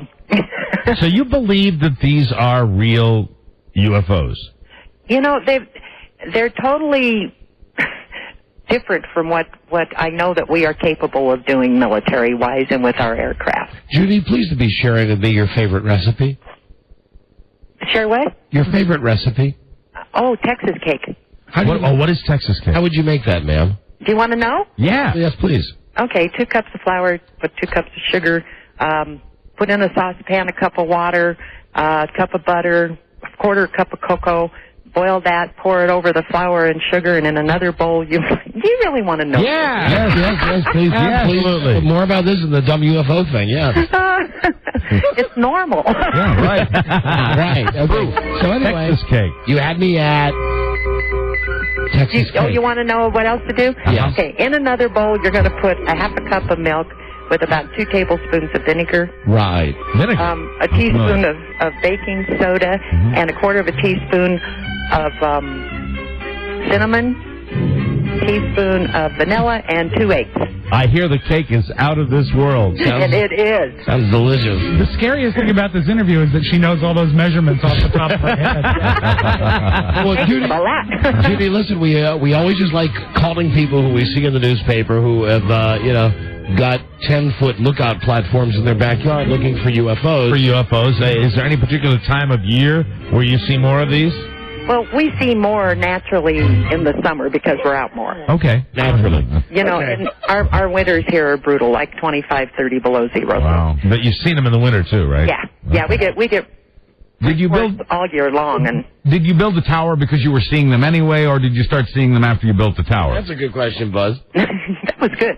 That's why I said I that. had never seen anything prior to opening this place. Wow. Never expected to. It was all a joke because I'd heard so many UFO stories down here, and I just, from the time we moved here in '95, I'd giggle and say, we need a UFO watchtower. Julie, would you make us, Judy? Huh? Would you mail us a Texas cake? Please, Judy. Would you make Judy, us? would everybody you make us a Texas I don't cake? think it would survive in the mail. I think it might. Sure. Rob, do you think it would have, like, she wrapped it in foil? You know what? She could FedEx it. You could FedEx. Could you FedEx us a Texas cake, Judy? Everybody on the show would sure. Here's the thing: we're having an absinthe show next week, and we'd love to have your Texas cake. And nothing goes better with absinthe than Texas cake.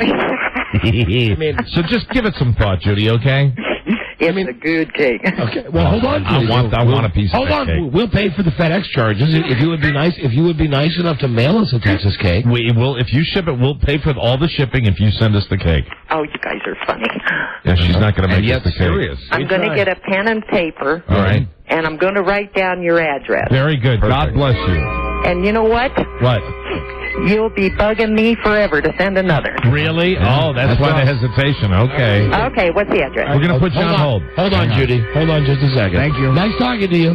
Good talking. That's Judy, the crazy lady with the UFOs. Judy Messeline. That's her name, Messeline. I know. Messeline.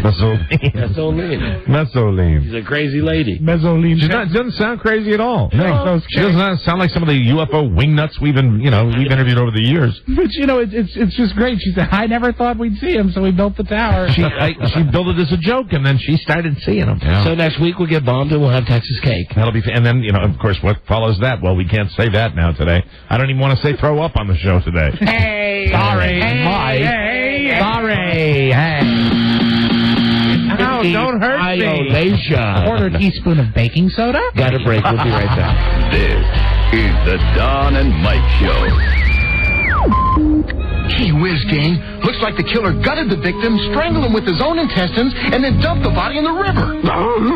You're right, Scoob. We're dealing with one sick son of a bitch. The Don and Mike Show. Here we go. They mean no disrespect to Oriental. Don and Mike. Gotcha. Please remember, everybody, watch Nancy Yodel on Access Hollywood. Our friend Nancy Odell's on Access Hollywood every night at 7:30. Check your local listing. I TiVo it always.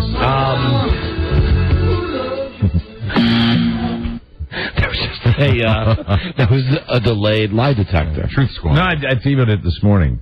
I did. Why do you think I'm lying? I was sitting there and I was doing CSI.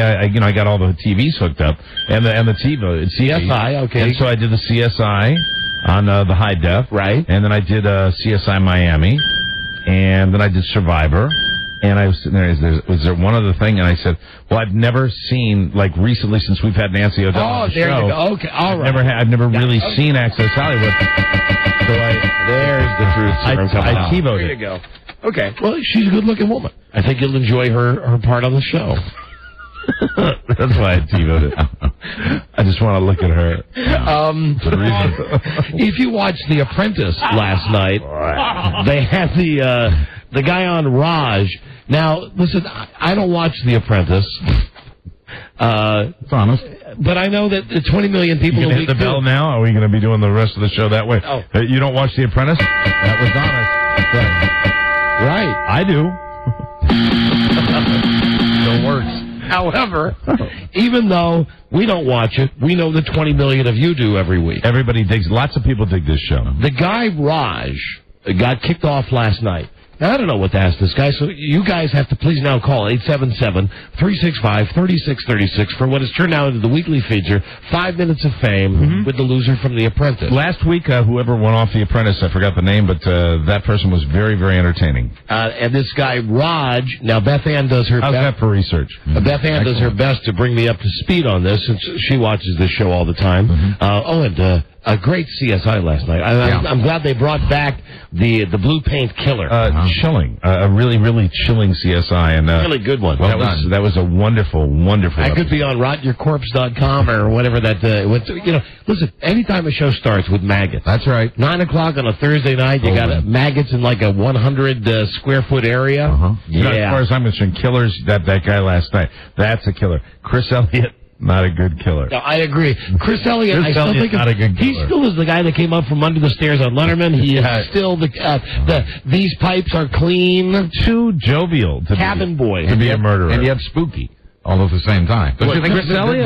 Don't you find him No, that's why I didn't enjoy him as the killer, because he just was too jovial. And now I consider him another one of the Something About Mary guys. Yes. Right. And remember, he had all the open sores on his face and everything. He actually was kind of the psycho guy in Something About Mary, but as a farcical character. Right. So now it even damages that credibility to be a killer more. A good killer might be Biff. Biff Henderson? Yeah, he'd be better than... From the Letterman show? Yeah. Well, that's where Chris Elliott got his start. Okay, I understand where you're going with that. Not threatening him. Have a seat, please. Hey, Rob. It's not me talking, Rob. It's the NyQuil talking. I thought Don had the cold. Right. The Apprentice.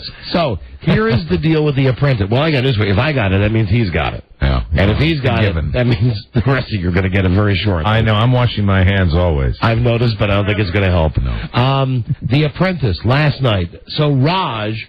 Apparently, he has a job in real estate. The task he's given is to do something that involves real estate. He screws up. Donald Trump fires him. And then on the way out, Raj tries to pick up the girl that's working at the front desk. Okay. On the way out, now he knows that the cameras are on. So as he's leaving, and they're filming him leaving the boardroom. As he's at the front desk, he says to the girl, "Hey, incidentally, now that I'm off the show, how about the number?" How about this? She doesn't give him the phone number, and the fans of this show, The Apprentice, like Beth Anderson, this is the craziest ending that we've ever seen, even crazier than the one that was supposed to be the craziest one. Oh, I know what it was last week. It was the girl or the guy that got kicked out before the boardroom. Yeah, well, that was last week. Right, that was the one that was supposed to be the most incredible. This is now the most incredible ending because this guy, Raj, apparently asked for a date, and also Beth Ann tells me that all of the internet sites for this, everybody's saying that this guy, Raj, is actually going to be the one contestant that's brought back. So he looks good for coming back. They always pull that kind of stuff on The Apprentice. They do. So now we've set it up. Our listeners are standing by with all the questions. All we got to do is wait for Raj. I think we need some music. Yeah. Our waiting music? That's a good idea. I really want the real waiting music. You know what I want, Rob. Okay, put that one in first, then give me the real Raj music. Lost the job, lost the girl. So we'll just... Do you watch it, Buzz? Lost his watch? No. Let's wait. Oh, I hate reality shows. A year ago, you said they were the greatest thing that ever happened to us. I've grown, you haven't. And he still ain't calling in. Well, this is the problem with these people. That's why it's now going to be 4 minutes of fame. And we're still waiting on it. Oh, I hate reality shows. A year ago, you said they were the greatest thing that ever happened to us. I've grown, you haven't. I think we've done a good job explaining what the show is about. Yeah? My favorite right here. I think we got him on the line now. Here we go. From The Apprentice, last night, everybody, it's Raj. Hey, Raj. How are you, sir? Hey, dude, we're doing great. Welcome to our feature that we have the day after The Apprentice, 5 Minutes of Fame. Are you ready to talk to the millions of people from around the country who watched you on The Apprentice last night? Let us talk to the millions of people from around the country. Let's go here. It's Chris in New York. Hello, Chris. You're on with Raj. Hi, Raj. Hey, Chris, how are you? I was wondering if you think it would be appropriate if Donald Trump hired a person with a disability. Do you have a disability, sir? Yeah, I have a disease which causes me to not watch The Apprentice because it's... Shut up. Stop it. Sorry about that. Here's Joe in Maryland. Joe. That's a serious disease there, Chris. Hello, Joe. How you doing, Raj? I'm well, sir. How are you? Great. My question is, I mean, we know that The Apprentice is filmed weeks or months ago, and they edit, days down to an hour or less of TV. Who do you think has been most misrepresented by the producers or whoever controls this? Good question. You know, honest to God, you know, everybody feels at certain points that they get maligned by the editors, and I swear I'm not towing the company line when I say, like, I haven't noticed a huge difference between you know, how people acted on the show and how they're portrayed. I think some people, you know, definitely are making out great. I think Andy's, in terms of portrayal, making out wonderfully. I think, you know, Jen M is doing well portrayal-wise. I think Kelly's doing well portrayal-wise. And on the flip side, you had Stacey J and Jen C that, you know, didn't get, you know, the sort of support. But at the same time, it's sort of, let's say you're dealing with 5, and that's that's exactly what the case. It's really 2 degrees, you know, right or left of that. But then there's not like, things aren't created out of thin air, and that's the truth. All right. Thank you. Thank you. Let's go to Lisa in Virginia on the Raj for the Apprentice. Hey, Lisa. Hi. Hi, honey. You're on the air. Okay. I was wondering if Raj thinks that Ivana should have been dropped off of that show. She seems to always not really do too much. You know, I hate speaking ill of people, but, you know, Ivana, I brought her in because in several tasks, Ivana had a tendency to think about covering her behind instead of getting to the task. And if things didn't look like they were going well, she immediately went into damage control mode. And you think there's any chance that the name Ivana was, you know, made the big guy a little sensitive? That's what I was wondering. You know what? I'm sure it's in his head at some degree. Whether it's conscious or subconscious, I don't know. All right, here's Jay, Green Bay. Jay, hey Jay. How's it going? Hi. Hey, there at the end of the show, you asked for Robin's phone number. Did you ever get it? I do have Robin's phone number, but I'm actively working on a date this evening. Oh, you did get it. So you're trying to take that chick out tonight? Oh yeah, absolutely. Now, but seriously, Raj, how is that going? You know, it's a bit of a struggle. She has a boyfriend, and you know, I told him to come along, but we'll see. How the whole thing. Oh yeah. Now, you know, there are people who say that you're going to be the first one invited back. Do you think because they showed that on the show last night, and of course you know the answer, please, like all our callers say, you already know the answer, but give me a hint. If you go out tonight with this girl who you obviously have already asked out. You may have already had the date with her for all I know. But do you think that will impress Trump that when you got fired, you immediately went outside, hit on the hot chick, and if she goes out with you, do you think that could be his excuse to bring you back? I'll tell you what, it sure can't hurt. Trump definitely has a penchant for beautiful women. All right, then let me ask a follow-up question to that. Is this asking out, getting the phone number, based on attraction or based on game strategy? Robin is actually a beautiful girl. Mm-hmm. You know, I was sitting outside the boardroom for 3 or 4 minutes, not knowing what to do. So I went and talked to the girl. No, I saw that part. Good move. All right, pretty natural. Here we go. A couple more calls before the 5 minutes run out. It's Rick. Rick, you're on with Raj. Rick. Yo, what's up, man? Hey. How are you, Rick? Hey, tell the truth. You tapped that ass, didn't you? You tapped her. Here is Mark in Sacramento. Mark. Hey, Raj, how you doing? Great, Mark. How are you? Hey, I was wondering, have you ever sucked jelly out of a jelly donut and filled it? You know, another Raj, we'd like to welcome you to our listeners. Our listeners are retarded, Raj. Here is that guy apparently has sucked some helium. Here is Wayne. Wayne, Don and Mike show. Hi, Wayne. It's Dwayne. Dwayne. Raj. Yes, Wayne.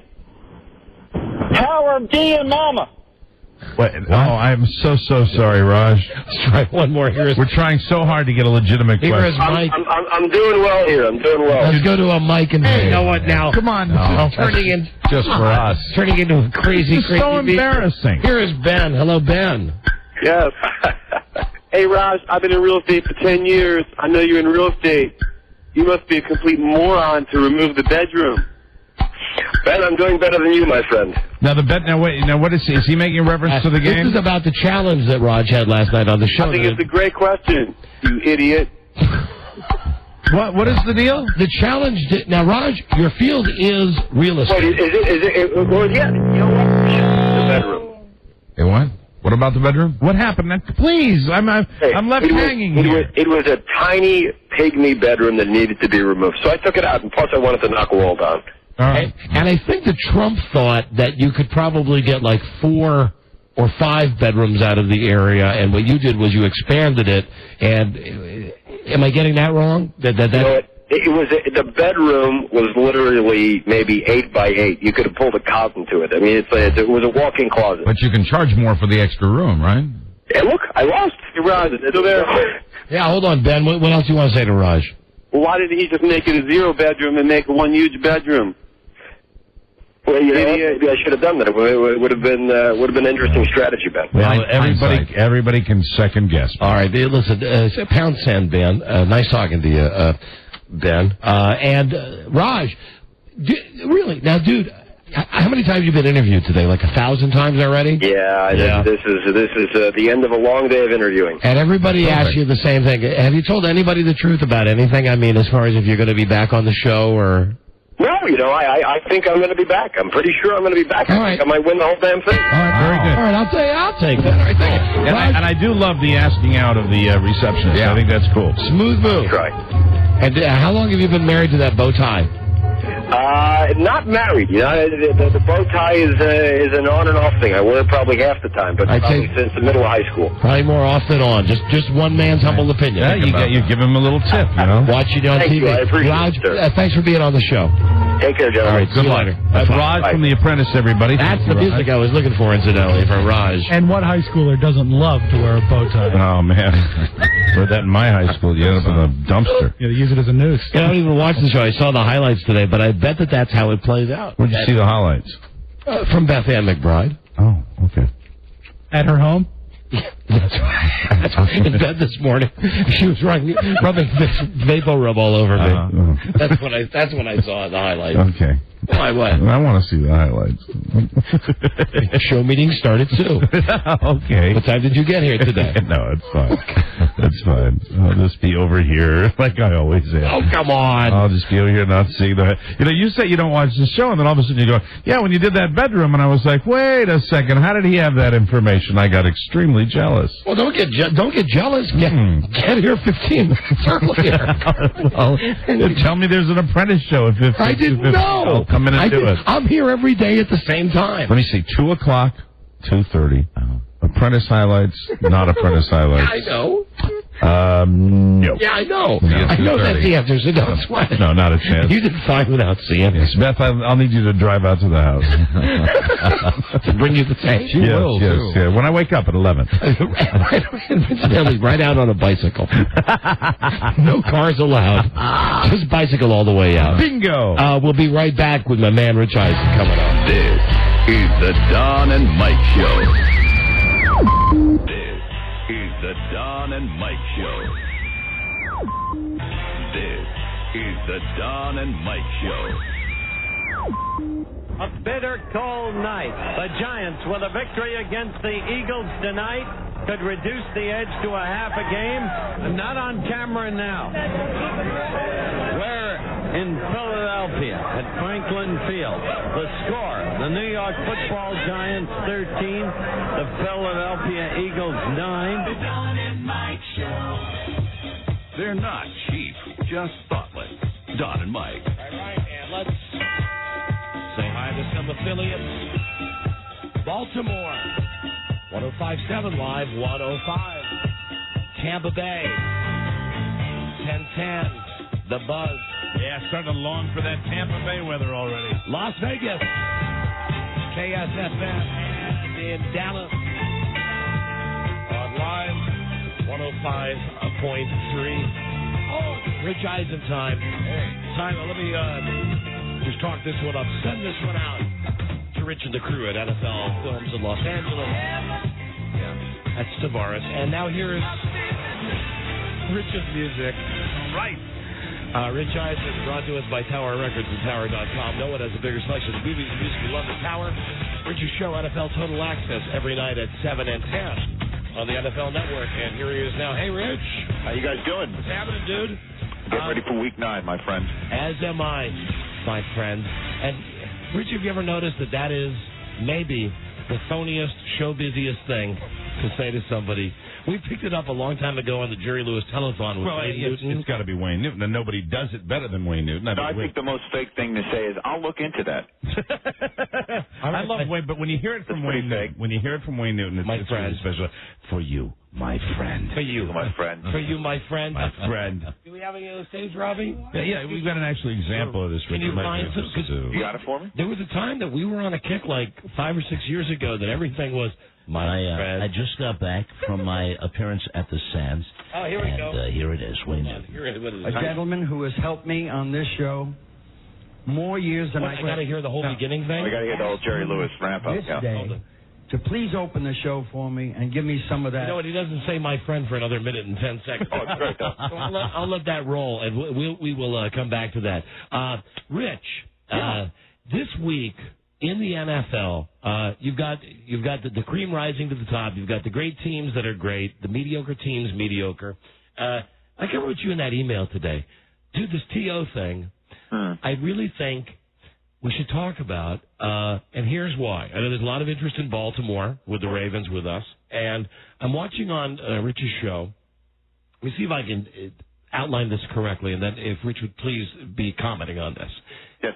That T.O. catches the touchdown pass last week and does the Ray Lewis dance. Yes. Then Ray Lewis, after the game, and I think we mentioned this even before I saw this on Rich's show on Monday, I saw Ray on TV saying, hey, this is, that ain't cool. Why is he so concerned with me? Yeah, he's treating me like a woman.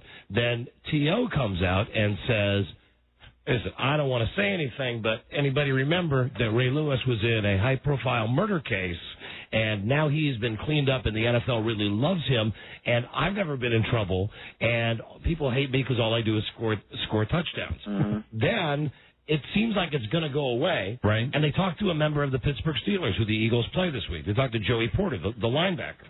Joey Porter says, hey, I think Terrell Owens is right. Wow. That there's a double standard. Right. Well, I have to correct your timeline a little bit there. Okay. All right. That's what, Rich, that's why you were here to help, because I never get the facts right. No. My friend. Hold on. Do we have it? Well, my friend, that's what I'm here for. Hold on, my friend. We think we got it. We got it? Thank you very, very much. Thank you. Where is it? Thank you. I've been watching. Not only did I have the pleasure of being asked to open the telethon, but I've been watching it most of the night, except when I was on stage myself at the Sands. And it occurred to me, knowing the beating that this man takes every year, being here all these hours, in addition to the wonderful press that he has He's going to say my friend throughout the year, I picked two songs that we dedicate to the man here. And most of the time we dedicate these songs to you. But I think you kind of fit in, too. We hope you agree. For you, my friend. Great. You had to have the example of it coming out of Wayne Newton's You got to, and the ramp up is really. Oh, absolutely. It's a tone setter. There's no doubt about it. For you, my friend. And one of my favorite Vegas moments I've ever witnessed was I went to Caesars with my brother and sister-in-law years ago and saw George Burns, and the act opening for George was Florence Henderson. Oh, wow. Who came out, sang Put on a Happy Face, and I quote directly here, thanks to the good people at Wesson Oil for making it all possible. God. And that's another one you got, my friend, but the good people at. Yeah, the good people at. Right, my the friend. good people at. Wow. Normally you won't hear her come out and say, and my thanks to the bastard people at Wesson. You don't hear that. But and incidentally, no matter what year that was, Rich, no matter how you try to polish that turd, let's face the fact, you're at a show with George Burns and the it was glorious. It was glorious. The only better one I ever was at the old Hacienda, which has been blown to smithereens.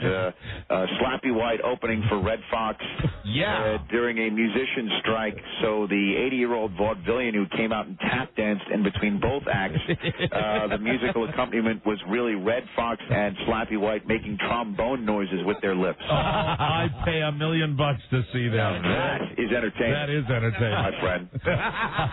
Listen, my friend. Where were we before the insanity broke out? Oh, yes, the T.O. timeline. Yes, set everything straight. The only difference was Joey Porter made his comments first. He made them in a newspaper on Tuesday in Pittsburgh. I forget which one, but he mentioned, ramping up for the Eagles game, was asked about T.O., And he said that he actually didn't mind T.O. celebrations, which I would think is the majority of the players in this league believe that you don't like it, keep him out of the end zone. That's the general gist. They don't view it as T.O. ripping at the social fabric and perhaps creating a bad example for kids, et cetera, which is the other side of this coin. But that said, Joey Porter was the one who brought up Ray Lewis and his past troubles. As you know, Joey Porter and Ray Lewis have had several run-ins in the last few years. And Joey was the one who brought up Lewis's past troubles and how he has rehabilitated his image, much to the delight of many members of the media in their mind and the league. And T.O. was just basically echoing, as he said a couple of times. He prefaced his comments that he made about Ray Lewis as Joey's brought it up. So now that he's had it out there, you know, it's something I've always wanted to say, et cetera, and that's how it works. Well, that's what I saw. And, you know, I think that there's a bit of validity to what T.O. is saying, that, you know, let's face it, who doesn't, even if you think the guy's a jerk, I think doing the sit-ups in the end zone is funny. I thought the Sharpie thing is funny. Yeah, and what Rich just said, you know, keeping him out of the end zone, the bottom line is, I mean, the guy, the physical courage alone to do that, I mean, you realize when you're a wide receiver, you're going across the middle, the chance is, you know, there's always that chance that you're gonna have your head separated from your body. And if he's the guy doing it, I hear you. The only thing that I take issue with is, you know, is what we in the media always say, and what a lot of people in this country believe is in second chances. And Ray Lewis made the most of his. I mean, and he is not wearing that as a badge either. You know, he's not going around saying, look at how I've cleaned up my act. He's just going about his life and living it in a certain way. So, I mean, it's just, it's definitely something that I don't know why he had to bring up. And especially in the light of how is Terrell Owens a victim? I don't understand how he views himself as a victim here. And well, the thing is, isn't the NFL? The man is going to wind up potentially in third place on the all-time reception touchdowns list by the end of the season. He's on every cover. His book is shooting up the Amazon charts. Here's the only question I'd have for you, Rich. Is so how is the guy victimized? Okay. I don't understand. Just play devil's advocate with Terrell Owens for a second. How many times on your show on NFL Total Access do you use a clip of Terrell Owens? All the time. Do you use, where you're going with that. Do you use the clips of and around the league? Are the clips of Terrell Owens used? That sells. That's why it all started. But I think with Terrell Owens, my point is that the man's not wanting for exposure. He's not wanting for respect. I mean, maybe he is wanting for respect in the fact that he's vilified in all these places that he's going to go to. He's a lightning rod for attention, which some people don't like. Some people always like seeing those people knocked down a peg. And, you know, he's outrageously candid when asked a question about Jeff Garcia, but he has to go in places where he doesn't have to, you know, just under the guise of, well, I'm just being candid. Yeah, well, that's the trash talk climate that I think exists in the NFL right now. Sure. That is really... all of our sports, all of our sports, but you see it a lot more in the NFL than you've seen it in years past. And I think when you have that climate, it's going to continue to spiral, and you're going to get it. It's going to get down towards the gutter more and more and more. And, you know, I don't know whether that can be, people can step in, but where that starts, if you look at it, it starts with the type of stuff that T.O. does in the end zone, in my opinion. Well, and we've seen it more than we're going to keep seeing it. Right. I mean, like I said, he's on pace for a 21 touchdown season, which means at the season's end, if he does do that, not only will the Eagles obviously be in the playoffs in a very good position in the playoffs, but that said, it will go Jerry Rice, Chris Carter, and then him on the all-time list. Yeah. And there's no denying his greatness on the field, and there's no denying his greatness in terms of being great to talk about. You know, I mean, so that's my question: is other than the fact that he's going to go into all these visiting towns and be vilified by the fans. I mean, the only thing I can say to that is, if you are going to be candid and you are going to attract attention to yourself, the bottom line in this society and anywhere probably in the world is, you know, people are not going to like that. So, I mean, that's the only thing that I see is that people love to hate him, and I think he feeds off it too. I want to say the more people and the more he does that in the NFL, there are more teams, and this is behind the scenes, where the guys are, you know, there's one good way to shut the guy up, and that is, you know, number one, keep him out of the end zone. Number two, you know, give him a hit that he won't forget real soon. I think I think from what I've heard, on this show, and from what I've read and gathering information for this show, is the general prevailing thought of all players in this league. I don't think there's I have not heard a player that says, you know what? I mean, there were some players in the Ravens that thought he was out of line doing that, but I mean, most players you either find it funny or entertaining for a league that they think needs a little loosening up, or they take the thought, you know what? You don't want to see it, then keep him out of the end zone. Right. Yeah. Amen. All right. That's all about that, but everybody's talking about that, Rich. Yeah, no, it's because it's a fascinating discussion because it involves not only football but also social issues. You know, where people feel that he's tearing, like him, and when Joe Horn whipped out the prop, right? It's tearing at the social fabric. Well, okay, people view it. Then I'll take it one step further. What is the difference between Terrell Owens pulling out a Sharpie and doing sit-ups, and when the Redskins won all the Super Bowls when you had the Fun Bunch? I don't know why I was thinking. Because one is the Fun Bunch was planned spontaneity, but I think once it's crossing a threshold when you involve props. When you involve objects as a prop, I think it crosses another threshold, basically. In the NFL now, though, it's gone to every play. It seems that every play, and I'm not talking just about T.O. in the end zone, I'm talking about guys make a tackle, and they have this incredible celebration, and I think it's gotten completely out of hand. It's ridiculous, because I think when if you score a touchdown, it's one thing. If you're doing your job, and you're up there, I think the celebrating is crazy. They tried to clamp down on it way back when Gastineau was doing it. It seems like it's going back in the other direction. Well, it's not. I mean, and I agree with you that you do see it quite a bit, but not to just paint everybody with the same broad stroke. There are some players out there for whom this is just not their cup of tea. They will hand the ball back. There are still a lot of players out there like that. I mean, Terrell Davis said that he thought this was funny with T.O., and he pointed out the fact that when he was on the road many times in his career, when the teams were whipping up on the Broncos, he would look up in the stands and people were giving him the salute. And other players, when they got in the end zone, they did the salute. And he said, he just took it as the right back at you. And what are you going to do? So, I mean, that said, I don't want to repeat myself, but I think Terrell Owens is in position. He could be the most famous player in the league right now. People know who he is. His book's out there, and on top of it, he is walking the walk. I mean, he is really doing it. So. That's the most important thing, my friend. Last question on this: what if they lose? What if the Eagles lose 3 or 4? I mean, your feeling when you talk with people in the league and in the team, will the team at some point, if they lose a bunch of games and he's still doing this stuff, at that point does the team start to say, hey, you shut up? Or if they're losing, I would imagine that means he's not getting in the end zone and you're not seeing that, which would lead me to believe that if something like that does come about, it's because he's being more vocal about get me the ball and stuff like that. But that's totally hypothetical, and you never know what's going to happen if they do lose a couple. Well, they lose a couple, he'll blame the quarterback. I don't think he'd ever go there either. I mean, it's just you can't be hypothetical in those situations. And the fact that they haven't lost that many in a row, and they don't look none in a row if they can't either. So you know what I'm saying? So I think just take it as it comes. And right now the team is overwhelmingly fine with the current situation, at least publicly. I mean, privately, a couple people might want the ball more. I mean, privately, a couple people might be saying, I wish we didn't have to answer these questions. But as long as they're 7-0 and he's got 9 touchdown catches, I think all things are hunky-dory. I did not, I'm sorry to open this can of worms. We spent almost all this time on T.O., and we should at least spend some time on the magnificence that is the acting ability of Rich Eisen. The commercials that they run. Now, he's in the commercial where he's in the house with all the football players for the merchandise, and then Rich is in the other one for the Newlywed Game, and as the season goes on, the commercials expand, and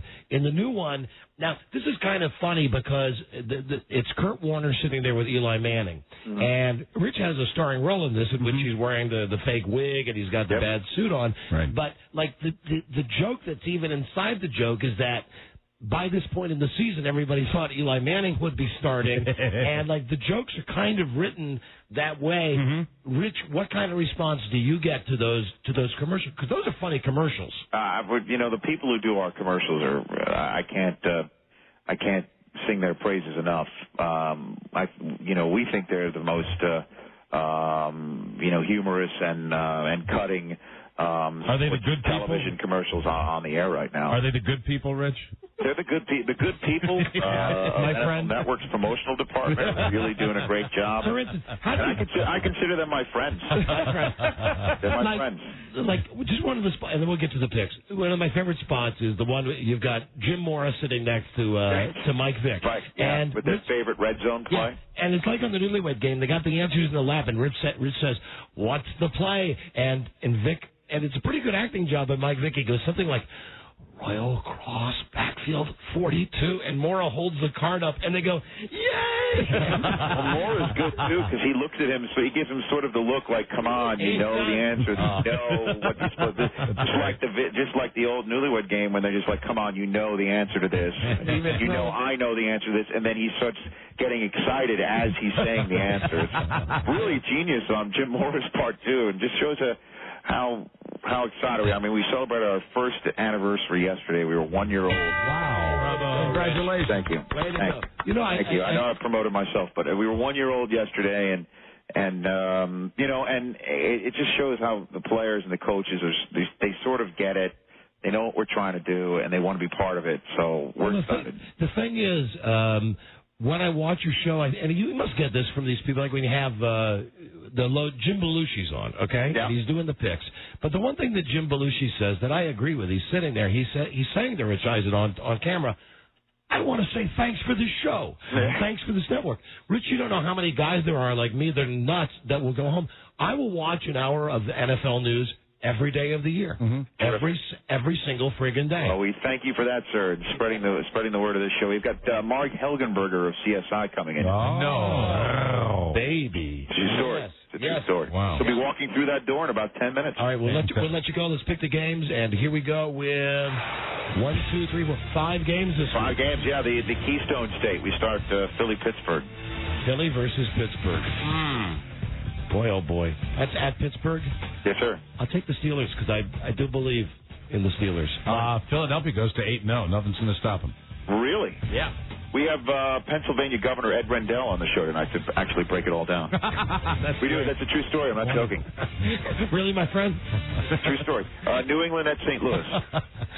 Big. I think this is big.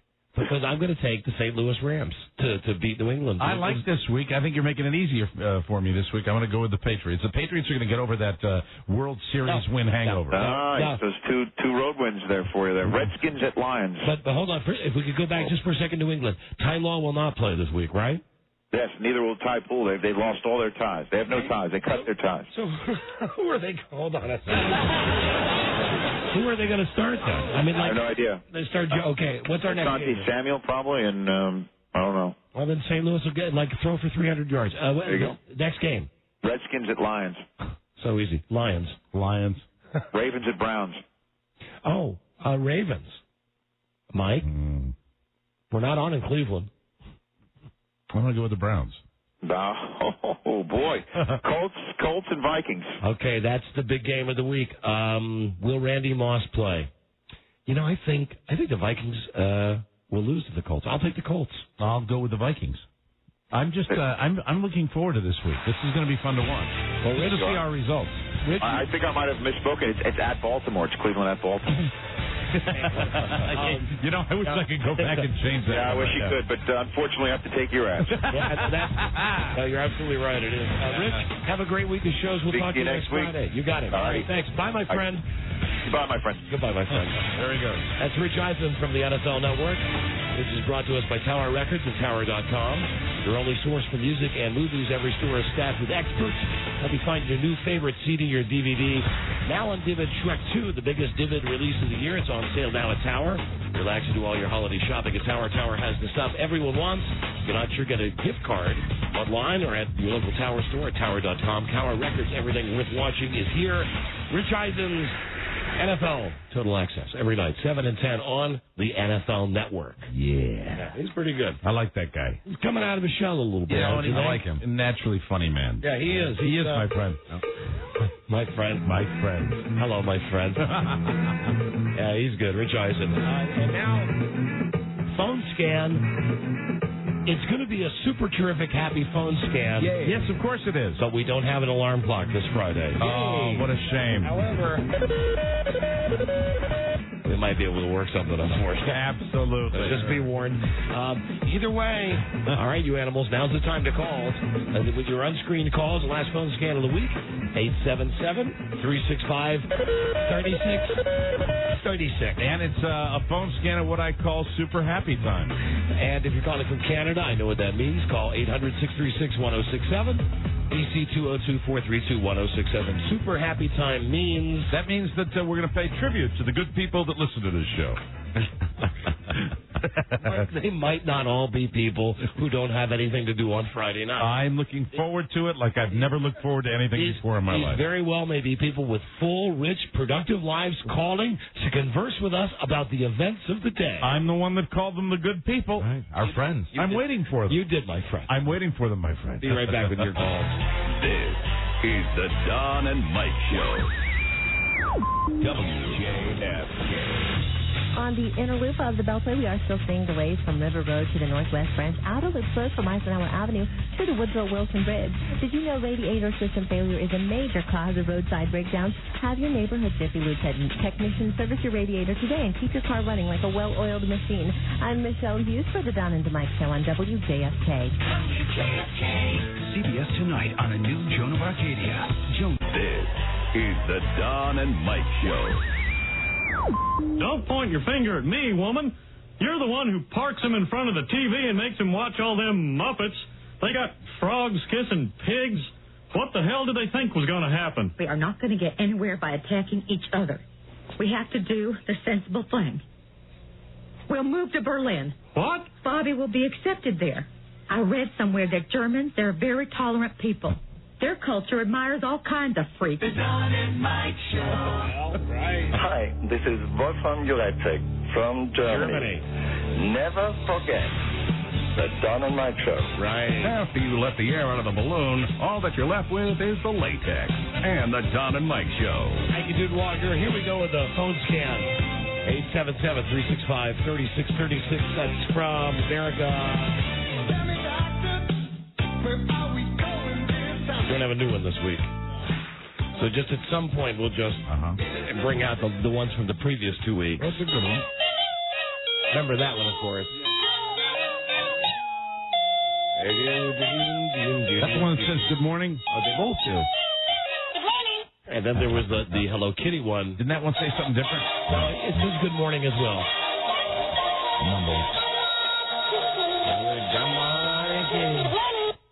They both say good morning. And then together, if I said them both for 10 seconds. Oh, here we Lord, go. yes.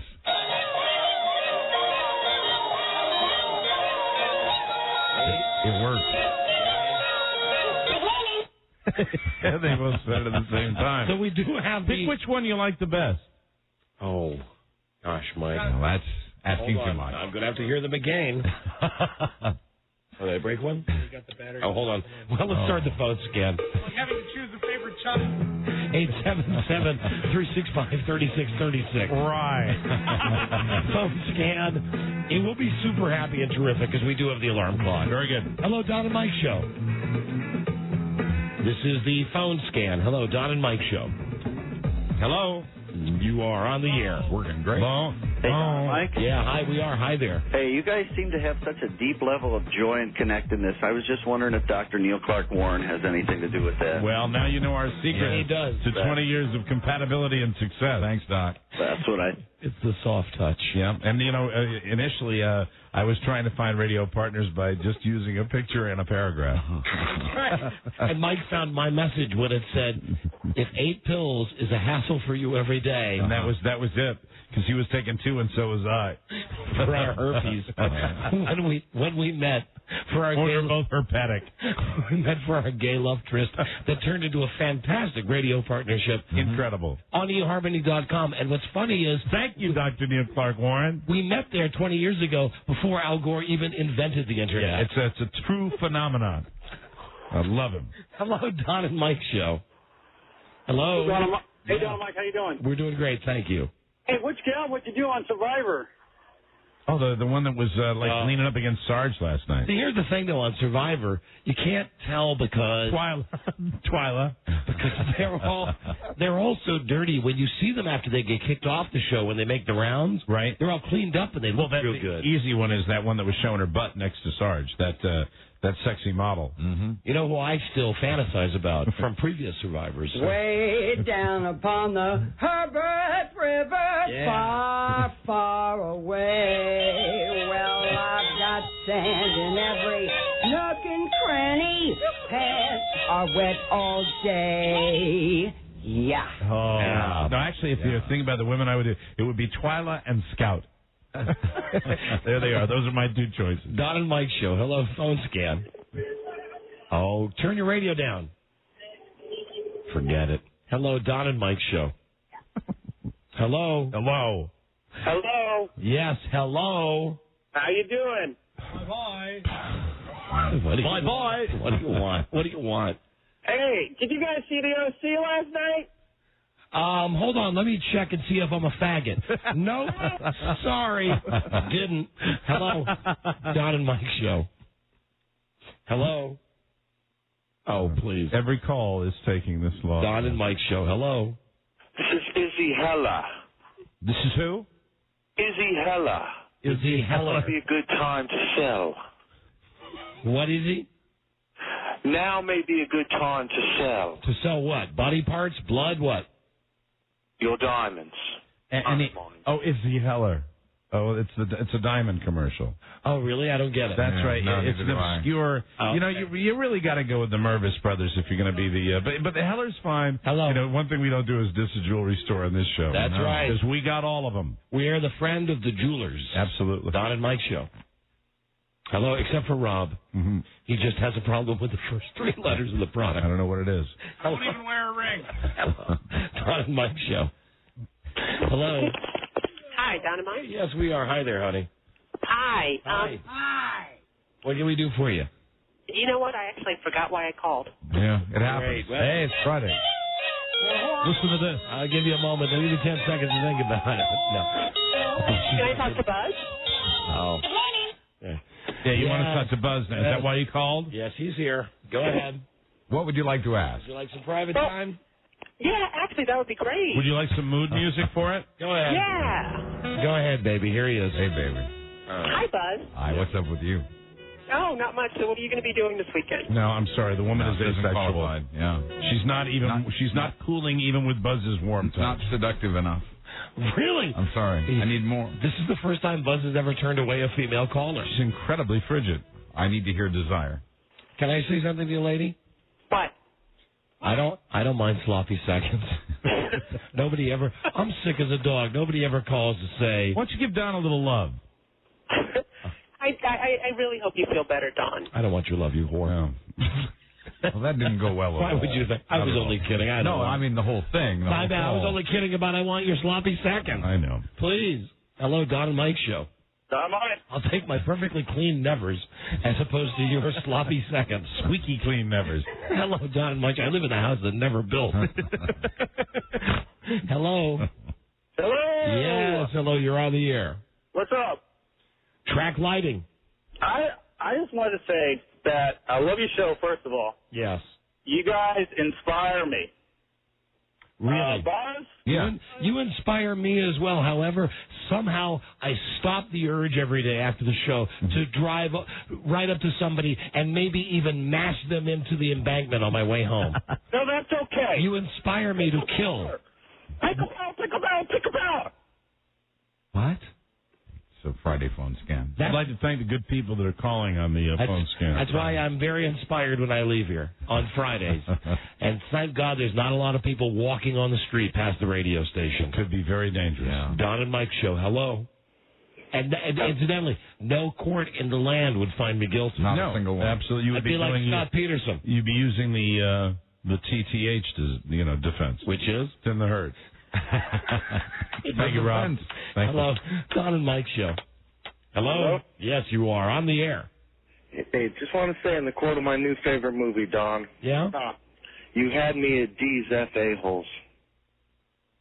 Okay. Don't even know. You had me. It was a Jerry Maguire thing. I'm not really sure. I'm listening more carefully than I normally listen. Right. I'm paying more attention than I normally pay. And I'm not getting it. No. I'm not getting these sketches. That's why it's a good thing we got the super happy, terrific. Good morning. Good morning.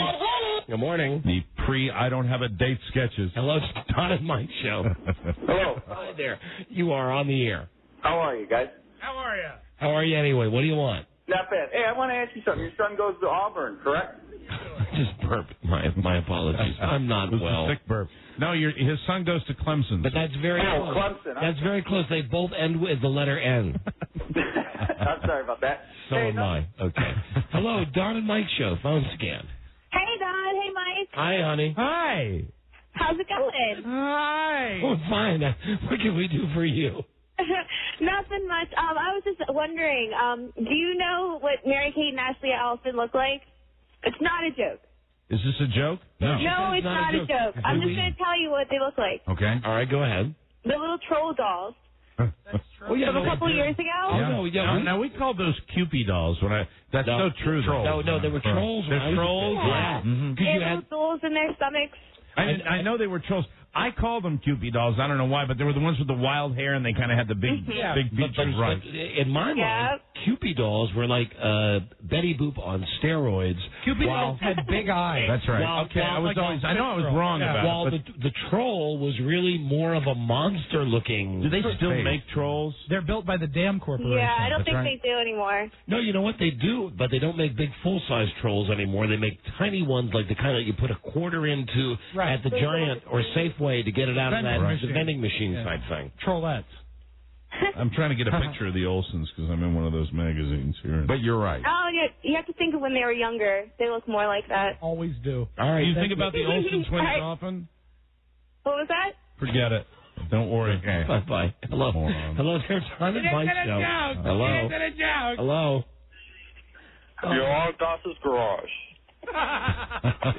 Rob loved that. Get out of town. Tomorrow, Don maybe. and Mike show. Hello. Oh, Pat. Hello. Hello. Yes, you're on the air.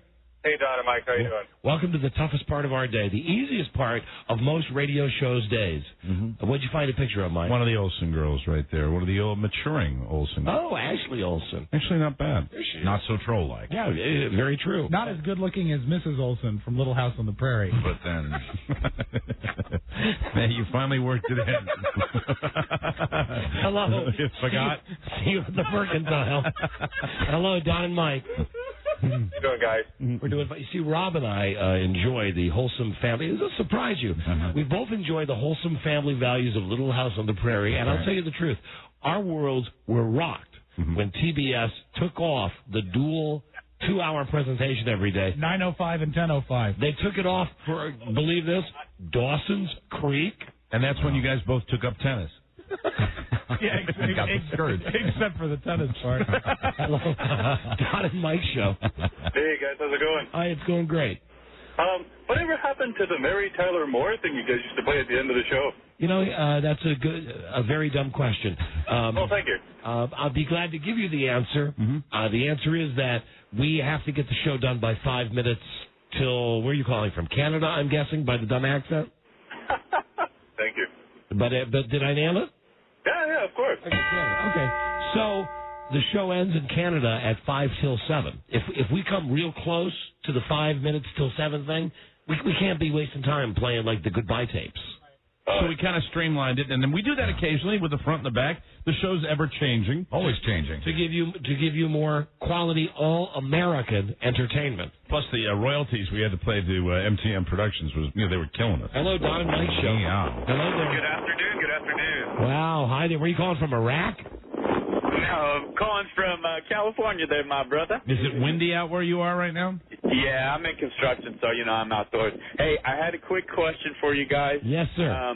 Okay, on the same affiliate that we have here, it's 1230 in Bakersfield, AM 1230. KGEO, right? That's right, and there's a show that comes on after you guys, and he was reading an email yesterday that he received from Beth Ann McBride.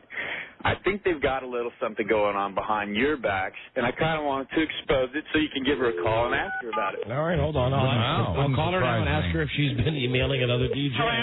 Have you been emailing a DJ in Bakersfield? Oh, Puck? Oh. Is he strikingly handsome? What's going on? Like Paul Gorgie? What, have you been emailing this DJ at our station in Bakersfield? He started with an email to me. And then he's because I wanted, ever since I've been doing the promo, I figured he's such an active program director at one of the affiliates. Oh, he's the program director. I wanted to let him know, hey, I'm doing a promo every day. I'd like you to tell me what you think, want some feedback. That's all it was. Well, what's this guy calling about? Well, that's not how he put it yesterday on his show. What did he say? What did he say? Well, he put his he read her email, and then he started saying stuff like, he said he's kind of a big guy, and he was thinking that maybe, he was saying that Beth Ann was very attractive, and that maybe they had a future. Maybe they were going to meet up. That's how he was saying it on the radio. Beth Ann, anything you sent to this guy, what's his name, Puck? Yeah, Puck. How many guys? Beth Ann, would you have sent anything to him that would be of a suggestive nature? You sent him your nude photos?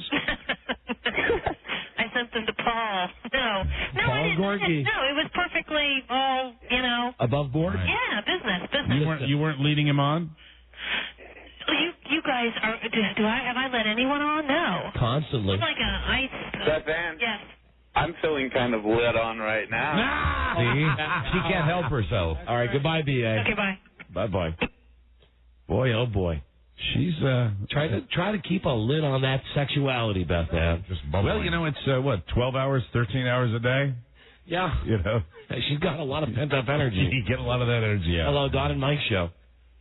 Boy, think about that. It's 6 o'clock on Friday night. She's going to be back here like in 12 hours. Right. I'm serious. Yeah. Saturday morning at 8 o'clock, she'll be here. That must be great. Why? But I heard Puck will be online. We don't know why. I don't know, because she loves her job. Hello, Don and Mike show. Are you there? Hey, how are you anyway? How are you anyway? Hey, I was wondering if in about a year or so, if the name of the show is going to change to the Don and Mike Breakfast Club. Is that true? Oh, you're so astute, Kreskin. I think you have to stay tuned for more details on that. I would keep abreast of the time. It won't be called that. Look what happened. The alarm went off. Only because at the end of the alarm he said, "Good morning." Good morning. We might play that if we ever had a morning show. Mm-hmm. Hello, Don and Mike show. Hey, Don and Mike. All this talk of with Monday Night Football and stuff just made me want to share my ringtone with you. You have a ringtone? Right? Sure, go ahead. Who's talking about Monday Night Football? Well, you guys were talking about ringtones earlier this week, and so I figured I'd share with you one I made. Okay, all right, go ahead. That's a great ringtone. I know you can go online and get the Fox one. That's better though. This one, the original Monday Night Football. I would go with the Fox. Da-da-da-da-da. Oh, that's another good choice. I do have the one for Fox, but I don't have it downloaded on my phone right now. But that really is on your phone. Yeah, absolutely. Cool. All right, cool. Have a good day. Well, Robin, how does he get that kind of fidelity? The same way that you can. We had the guy from Billboard on. The same way that you could download Jay-Z or whatever right. it is. Think how good that fidelity was, though. He was playing that down the line. Right. When we record this show in the back room, we don't get that kind of quality. Oh. No. Hello, Don and Mike show. Please. Bacardi Limon. Hello. You understand. Don and Mike show. You understand. You understand. It's an intricate process, you understand. Yeah, you understand. Don and Mike, you want to watch TV while you're on the air? With the right reception, you can be available. You understand. You understand. You understand. This is Tony Digg. It's Friday, time for Bacardi Limon. Bacardi Limon. You understand. You understand. You understand. Robbie, what are you doing on the floor? Rob seems to be having a bit of an aneurysm right now. You're laughing his head off. You understand. It's very funny, you understand. I find it so comical. Bacardi Limon. Very nice, you understand. Hello. Oh, you mimic. Hey, guys. Hi there. Hi, honey. I was just calling from Baltimore. Right, hi. Yeah, honey. Yeah, and that being said, I just wanted to say that I was happy to hear that one of the calls that I had made to your show before had made your Best of show. Oh, wonderful. Oh, don't feel flattered. You'd be very congratulated. Don't feel flattered because no, it's an honor and a privilege. Well, the truth is, it's kind of an oxymoron. Best of on this show. Yes. But she should be honored to hear herself through the magic of audio tape. In many ways, it will, go burn the CD. You understand? You understand? That's right. CD technology now has permeated the best of program. Whether it be a WAV file MP3. That's wonderful. Let me test it and see if it's working okay. How's the fidelity? You are good to go. Bacardi Limon. Hello. Don and Mike Show. Hello. Hello. Hello. How are you anyway? Hello. Hi, you're on the air. I am. Hope you liked it. Hi, Don and Mike Show. Hello, my friend. Hi. Hello, my friend. How are you, my friend? Hello, my friend. I love the show. I have just one piece of creative feedback. Sure. We love that. Wait, hold on. Wait, no. We record all the feedback that we get. So we get, okay, you get constructive criticism. Go ahead. Go ahead. I can really... Okay. Sorry, we're petty like that. Listen, when you're doing a perfect show every single day... If you get one of those in a phone scam, my life truly is complete. When you do a perfect show every day, frankly, we won't hear this petty criticism. Right? Hold on, we're recording it. Hello, Don and Mike. Right. Tool. Dumb tool. They're recording my criticism. So, hey, honey, get into the room. Finally. What a foolish thing that was. Hey, honey, get into the room. Like that happened. Don and Mike Show. Hello. Hey, Don and Mike. How you guys doing? We're doing very well. Good.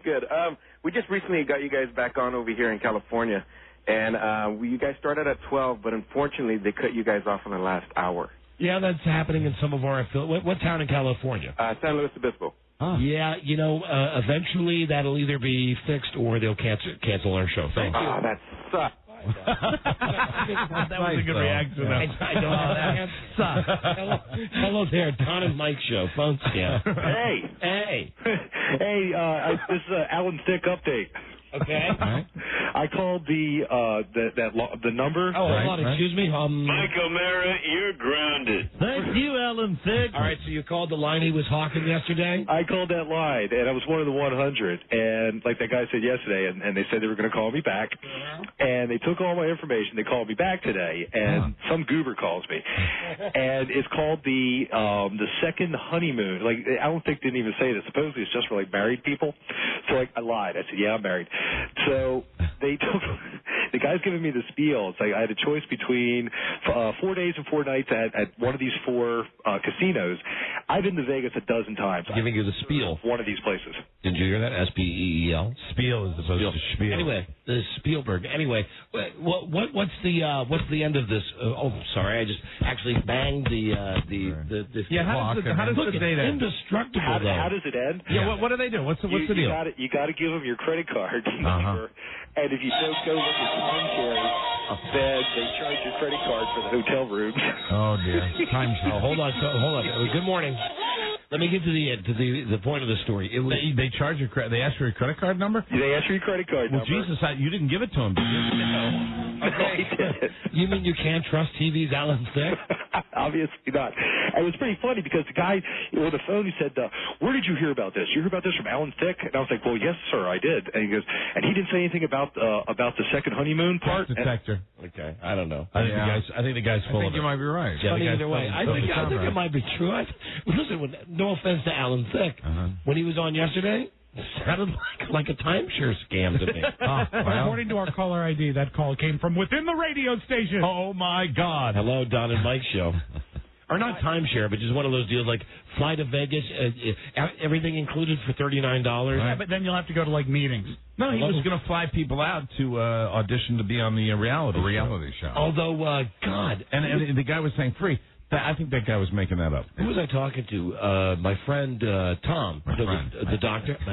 My friend. How's Tom? He's doing great, and we saw him at the Redskins game over the weekend, the Packers game, and he was telling us about some sweet deal he's got somewhere with one of these things where you fly like to the Bahamas or Jamaica or something, and all you really have to do is invest 2 hours to sit through their crappy, do you want to buy this thing? Oh, yeah. And then you say no.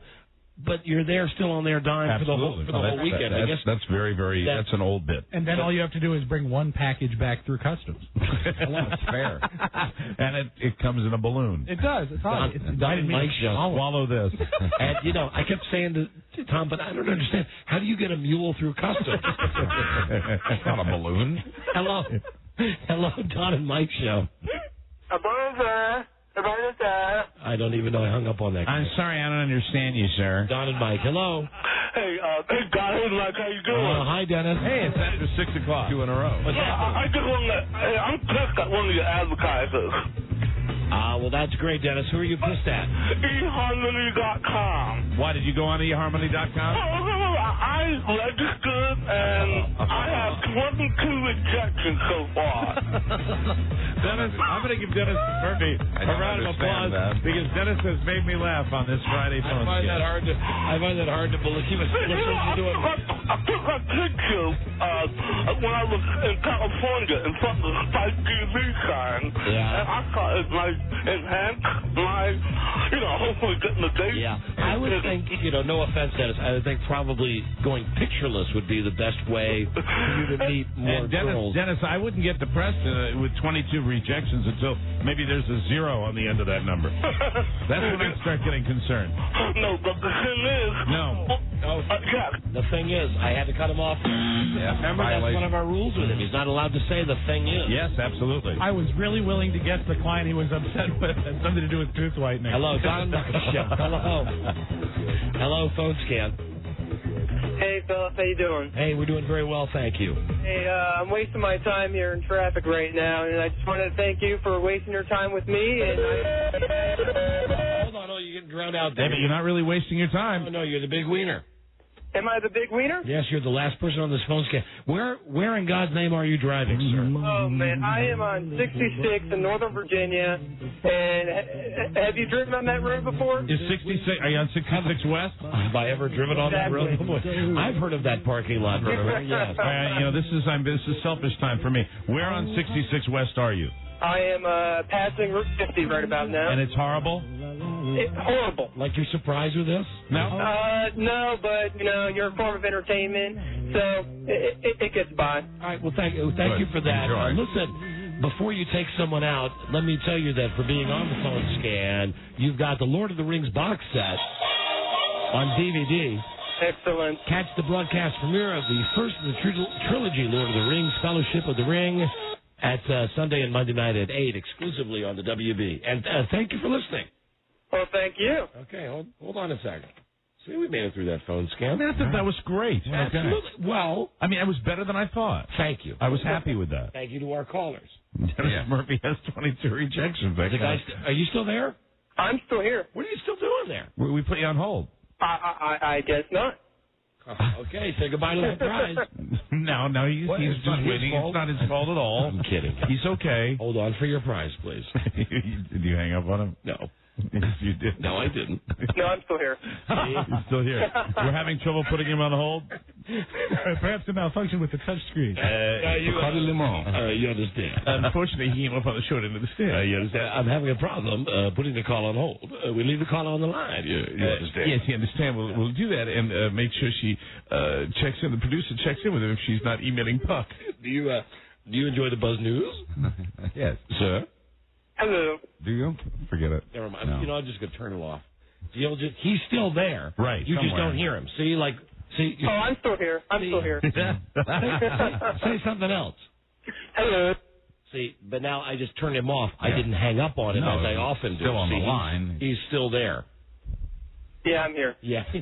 You want to talk to Buzz? In a world where owning a radio was strictly forbidden, did you just say excellent? He's partly here. Way to bring good news to his people. That's me. He made it up. Yeah, I'm still here. Do you want to talk? Can you hear me, sir? Yes, I can now. Okay. Do you want to talk to Buzz? Sure, why not? Buzz, what is your lead story on the distant comments tonight? This guy's like the biggest albatross in the history of the world. Today, he's dragging us 20,000 leagues below the radio sea. Well, today, our headline, as it turns out, money does buy happiness after all. Oh. Your thoughts, man who refuses to be put on hold? Hello? Stay tuned for news and comments coming up on the Don and Mike Show. How you doing, dude? Hey, how you doing? Still can't He's put a him good on guy. hold. Why don't you throw my line to him, see if he picks it up. Not a chance. I'll bet you right now $20. I'm not betting that. I'm not taking that bet. Sir, I am here. This whole segment was very professional. I would have won $20. You would have. Oh, what am I saying? Hold on. Stay on the line until we fix the phone. This is the Don and Mike Show. This is the Don and Mike Show. What's the word from Planet Crackpot? The Don and Mike Show. Just think of all the good they've done. Right. Don Geronimo and Mike O'Mara. So what a crazy moment during the commercials when at the same time the hotline rang, which is normally Frida calls me during the commercials, and my cell phone rang at the same time. And now there's a big rule. Don't call on my cell phone when I'm at work, even though I have the phone turned on when I'm at work. Right. Anybody that knows me knows you don't call during the show on the cell phone. Right. So Rob and I are both just staring at the two phones ringing, not doing anything. I said, how could this be? And you know what, Buzz? Why?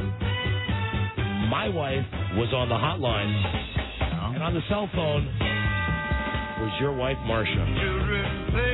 Again. And you both have a cold at the same time. Isn't that interesting? That's why she called.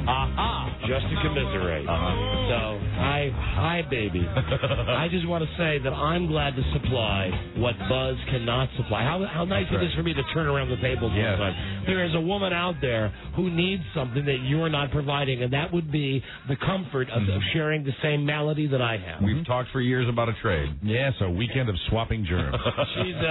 She's sick too, and it's all Buzz's fault. Yeah, everything is. News and comment brought to you by Smoke Break. This is good. Smoke. Smokers break the nasty habit without gaining weight. Smoke Break, a revolutionary tablet for smokers. Get it now at fine retailers. I didn't know that your wife was ill. Normally, if you had good news like that, you'd run in. I told you that already. I'm kidding. I know. I know you told me. I just wanted to say you'd run in screaming. Luckily, none of this affects her balance.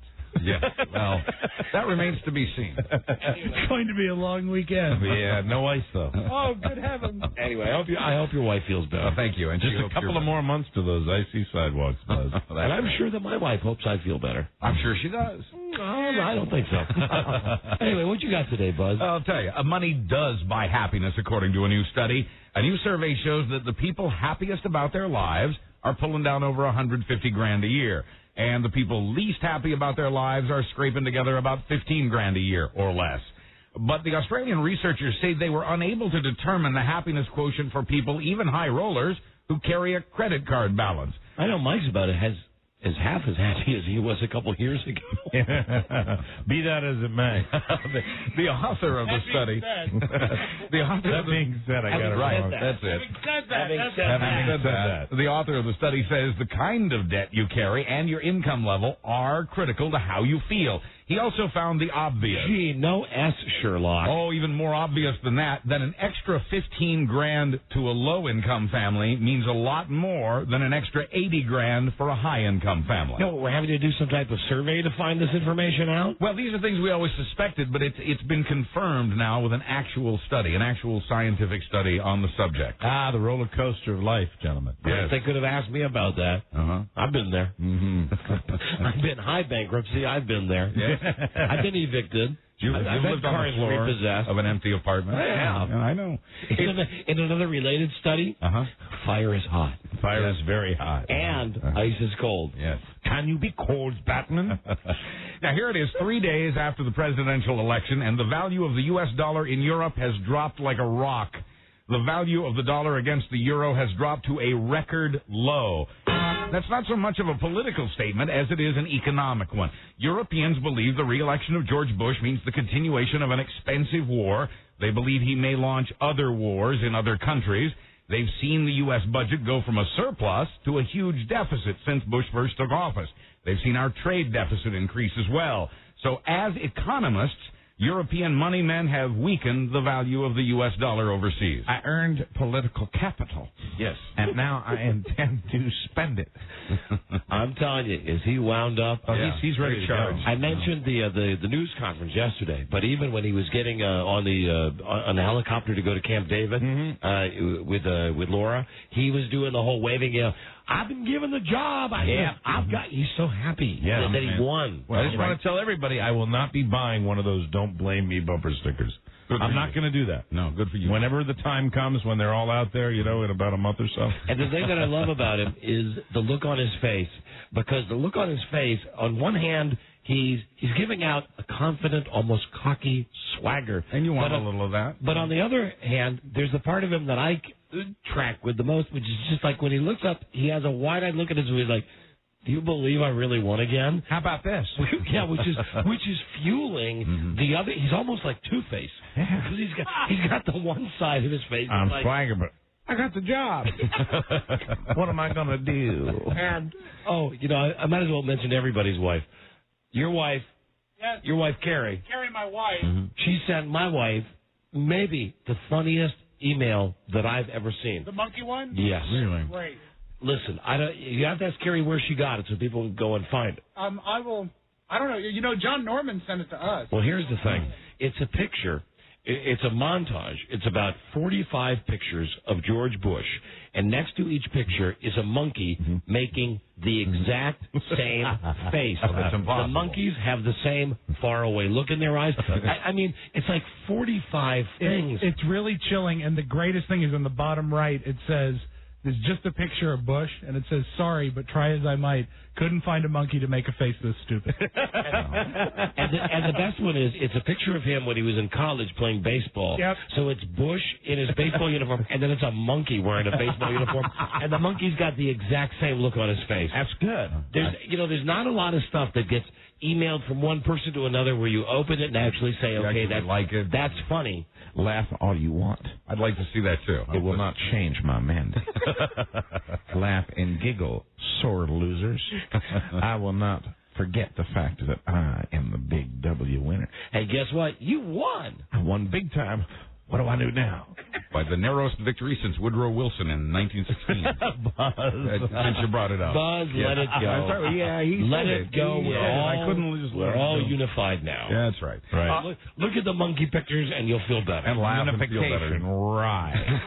Right. Airlines are teetering on the brink of bankruptcy, and the cost of flying keeps going up. It started with the terrorist attacks. After that, the war in Iraq. Fuel prices started going up. Now, the problem is fat people. Did you ever suck the jelly out of a jelly donut and then fill it with chocolate swirl ice cream? A new government study says airlines are increasingly worried about the size of not just the suitcases, but the passengers. Those extra pounds add up when 200 people are on board. If they're each 25 pounds overweight, that's an extra 5,000 pounds. And because they wear larger clothes, their clothes are heavier, too. The weight of the average passenger went up 10... Do not drink any alcoholic beverages. Do not eat butter, margarine, oils, lard, or fat. Before you get on a plane. Do not eat fried foods. Do not eat bread. Do not eat bananas, grapes, watermelon, or any fruits other than grapefruit or cantaloupe. That's the new Delta takeoff video. Macaroni of any kind. Do not eat pizza. Do not eat pizza. Do not eat popcorn, potato chips, or pretzels. Hey. Do not eat puddings or custards. Custard. Do not eat ice cream, frozen custard, or frozen yogurt. Anyway, she goes on to say, fasten your seatbelts. And Dr. Louise starts to cry. Thanks for flying Delta. The weight of the average passenger went up 10 pounds in the 1990s. That caused the airlines to burn, get this, listen to these figures. That 10 pounds we each gained, 350 million more gallons of fuel. Now, here's where it doesn't make sense. Which cost $275 million, and that pumped nearly 4 million extra tons of carbon dioxide into the air. A 747 jet, 757 jet, weighs 880,000 pounds before you put one person or one piece of baggage in it. Okay. On the average airplane, let's say you got 400 people. Let's say that every single person is 10 pounds, 20 pounds overweight, 30 pounds overweight. You come up with maybe 12,000 extra pounds. 12,000 added on to 880,000 pounds already? I think it's a scam by the oil company. We're lucky they got off the ground. You bet your ass it is. No pun intended. This is why all flights now are carrying helium balloons. That's a good idea. Hey, we're flying. Hey, this is great. And from our Homeland Insecurity Department, a National Guard F-16 fighter jet fired 25 rounds of ammo into an elementary school in the United States yesterday. I saw this last night on the news. That's not funny. It happened at night. He was celebrating my victory. Yeah, fortunately, it was well after school, and I think it's this way, Charlie. No, this way, Joe. No, this way, Charlie. No, this way, Joe. No, this way. No!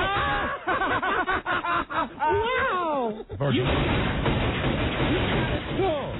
You shot at the school. Fortunately, nobody got hurt. They missed the janitor, who said it sounded like someone was running across the roof. That roof now has leaks, and some ceiling tiles will have to be replaced. His name is Charles, but close friends call him Charlie, and he's behind bars. You got Shrek too? The jet was on a training mission, so I suppose they'll have to have more of those. Now, Buzz, yes. I did see this on the news last night, and I hate the way that they tease it, because it was at the very beginning of the news, and they said, an F-16 fires at a school. Details come in. And I'm thinking, what the frig is going on? Then they announced, still haven't explained it. It was in the middle of the night, and the problem that I would bring up with this is that wherever this happened in New Jersey, we've got a military testing base where these guys fire rockets and fire their 3 miles away from school. I know. I mean, that ain't too bright, is it? No, it's scary. Shouldn't we be doing that stuff in the middle of nowhere, like Baltimore, or yeah, the middle of nowhere, where the damage won't be noticed? The good news is that we can now apparently fly a plane using the brain of a rat stored in a petri dish. CNN reports that in Florida, a rat's brain is successfully running a flight simulator for a fighter plane. Like an F-16. There's the rat right now. A scientist at the University of Florida is using the rat's brain as a living computer, like on Star Trek. Hi, rat. A grid of 6 electrodes tapping into 25,000 neurons of brain power, and damned if it doesn't work. The scientist says, sure, we could use it to fly planes, but he's more interested in using what he learns to cure epilepsy and other similar brain disorders. He obviously didn't go to the University of Florida to party. Not all the airlines are doomed, by the way. Some of the low-cost carriers have come up with some clever marketing ideas. Ireland's Ryanair, which charges passengers for food, baggage, and movies, says it will soon offer in-flight gambling. Yes! Quoting a Ryanair executive, it's like, I'm on it. I'm going back to Ireland. Like duty-free. You're in international waters. Oh, fantastic. He says the potential for profit is enormous. Of course it is. Well, oh, man, let them all follow. Let them all follow. This is exciting. Isn't it a big enough of a gamble just flying Southwest? It is. But who needs the peanuts? And when we come back, yet another country legalizes absinthe. This reminder.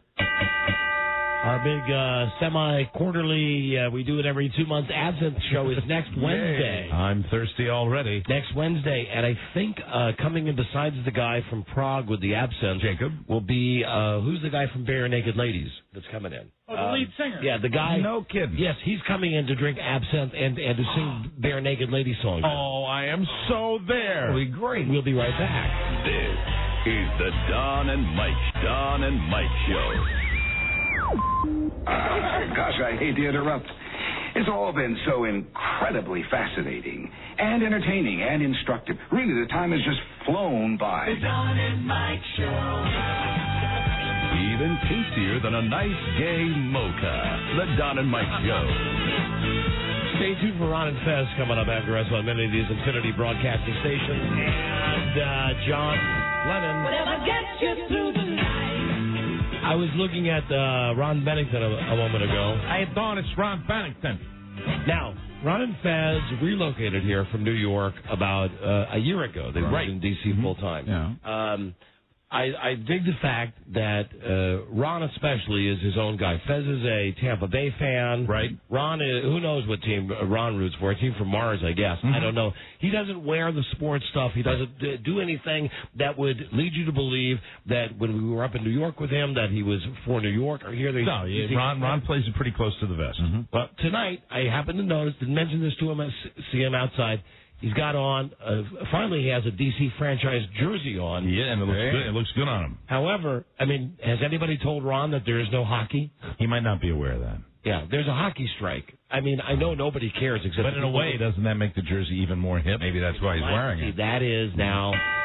Now we're getting to the point. Yeah, he's coming in. He's coming in now. Now we're getting to the crux of the matter. Yeah, we might be the first ones to let him know. I'm not sure. All right, this is why I'm a fan. Hold on, look at the gay 106.7 number on it. I like that, though. Oh, and it says Ron. It's the tchotchke shirt. I like it. And it's a cold night. My wife is away from home, and there's a laundry backup. He's given all the proper excuses. But here's the thing. I've heard you many times being a DJ that wears a Hawaiian shirt. Right. I've heard you do the whole rap about, I hate DJs that wear Hawaiian shirts. Right. I tell you what I hate. I hate DJs that wear sports franchise things that have not a number, but the frequency of the radio station. I would assume. I'm just going out on a limb here. And on the back, it just has your first name. I would say I'm just going out on a limb. I'm going to guess that maybe he didn't pay for that. No. Believe it or not. Is there a matching one for Fez? Yeah, there is. You guys got to wear them together. It was like last year at the start of the season when we were giving away tickets where they always bring that thing in and act like you're going to love it. We're like, yeah, thanks. But it came in handy on a cold no night. hockey this year? No, you're just trying to... Fuck. This was our year, man. We were going places. Our year. That's sincere. He never wears anything. No, he doesn't. Like this. No. You generally don't. No, I don't. Like the trench coat, and that's about it. Right. Yeah. The beret. I like the beret. And the 106.7. Yeah. I'm not ashamed. I'm flying the colors to the station. That's good. Very good. You're a team player. Meet the interns. You always know it's an intern when they put the bumper sticker right on the car. They're wearing the shirt. Yeah, pride. They're showing up at other people's gigs. You are full of WJFK pride, Ron. Yeah, I really am. It's a great place to be, isn't it, Ron? So where's Alan? I haven't seen him around. You know where he's at? What's going on? Here comes Grizzly Adam. He's working on the word of the day. Ronnie, I got your shirts back from the cleaners. Give me the jersey. All right, well, look what he's wearing on Friday. Yeah, he's got the shorts. So he looks like he should be in Tampa right He's got now. like what? Yeah. Tempting Hawaiian shirt. Mm-hmm. Hawaiian shirt Fridays. We're not doing that anymore? That beard. That gimmick is gone now? How long has it been since you shaved? 3 months. Oh, my 3 months last Monday. God. And it is not growing long. It is growing out. He's going to be aerodynamic pretty soon. You got to watch for his Santa Claus impression now. Unfortunately, everybody can't see this, but I don't care. It's pretty damn good. Okay, go ahead, Viz. They're gone, Rudolph. It's perfect. And that's the one from Rudolph the Red-Nosed Reindeer. Yeah, the face is perfect. The face is perfect. Oh, God. Look, even with the little glasses and all, Santa glasses. That's perfect. Put the glasses down on the bridge of his nose. Everyone line up. 1 lap, no waiting. Would you ever consider dyeing that, very almost platinum white? Could you do that? Could you get the white look? Christmas for Mike. Sure, I can do that for Christmas time. Oh, fantastic. Would you give us one more of the Santas? Look at him here. You ought to be ashamed of yourself, daughter. That's good. Okay. That beard is awesome. I'll do it if you show up at the Christmas party this year. Amen. We will be there. Okay, get off our ass. We'll be there this year. We will I'll be be wearing my shirt. That's good. Ron and Fez are coming up after us, ladies. Wear your 106.7 shirt. There you go. Look, Buzz is gone. This is my time. Oh, no, Buzz is going. Now that the election's over, Buzz is saying thanks for helping him fill up a segment. Right. There they go. Hey, Ron and Fez will be on later tonight. They're great. Later tonight. In Switzerland, where absinthe was invented, they're making it legal again for the first time in over 100 years. Bravo. I'll drink to that. It was over a century ago that a Swiss factory worker, under the influence of the mystical liquor, killed his entire family. Oh. It's still illegal to make or sell absinthe in this country because of the green drink's reputation for driving people mad. Turns out it was a faulty distilling process, bad liquor, not the magic herbs that caused the madness. Again, Buzz always standing up for his absinthe. Yeah. Yes. Good for him. Stating the facts. Absinthe, which contains a compound similar to the active ingredient in marijuana, is made from a British garden plant and is credited with inspiring some revered writers and painters. And we'll be drinking it by the gallon next Wednesday on the show. And we will be inspired. And finally, with the bare naked lady guy. That'll be great. We got to find out his name, incidentally. I know. We shouldn't just call him bare naked lady guy. I'm going to buy an anthology over the weekend. I love bare naked ladies. Just to bone up. And a group. Finally, they're already planning the World Testicle Cooking Championship in Serbia. And I'll be careful, because they already hit the dump button on us once today, shock jock. Oh, man, we might be in trouble then. The Serbian Tourism Board sponsors the annual event. Chefs from around the world come with recipes for bull and wild boar. Next year, though, organizers say they want recipes for kangaroo, ostrich, and camel. Quoting one official, and this is a news quote, so really shouldn't be edited. I just want to say you're nuts. Quoting one official, all testicles can be eaten except testicles. I'm Buzz Burbank. Okay, all right. On the Don and Mike Show. You take the phone call. I will.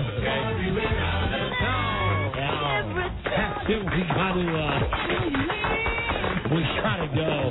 I tried. I know. We had a ball. We'll see you Monday with a new episode. Ron and Fez obviously are next. Have a good weekend, a safe weekend. Love you, Frida. Love you, Bart. And good day to you, sir. Good day to you, sir. Good day to you, sir. Good day to you, sir. And you. I'm going to go home and hit the sack. We will see you on Monday, everybody. Nuts. Till we meet again, Sammy Davis Jr. saying, be kind, be nice, and I hope the next performer has the pleasure of having as nice an audience as you've been tonight. And let me leave you swinging. This is the Don and Mike Show.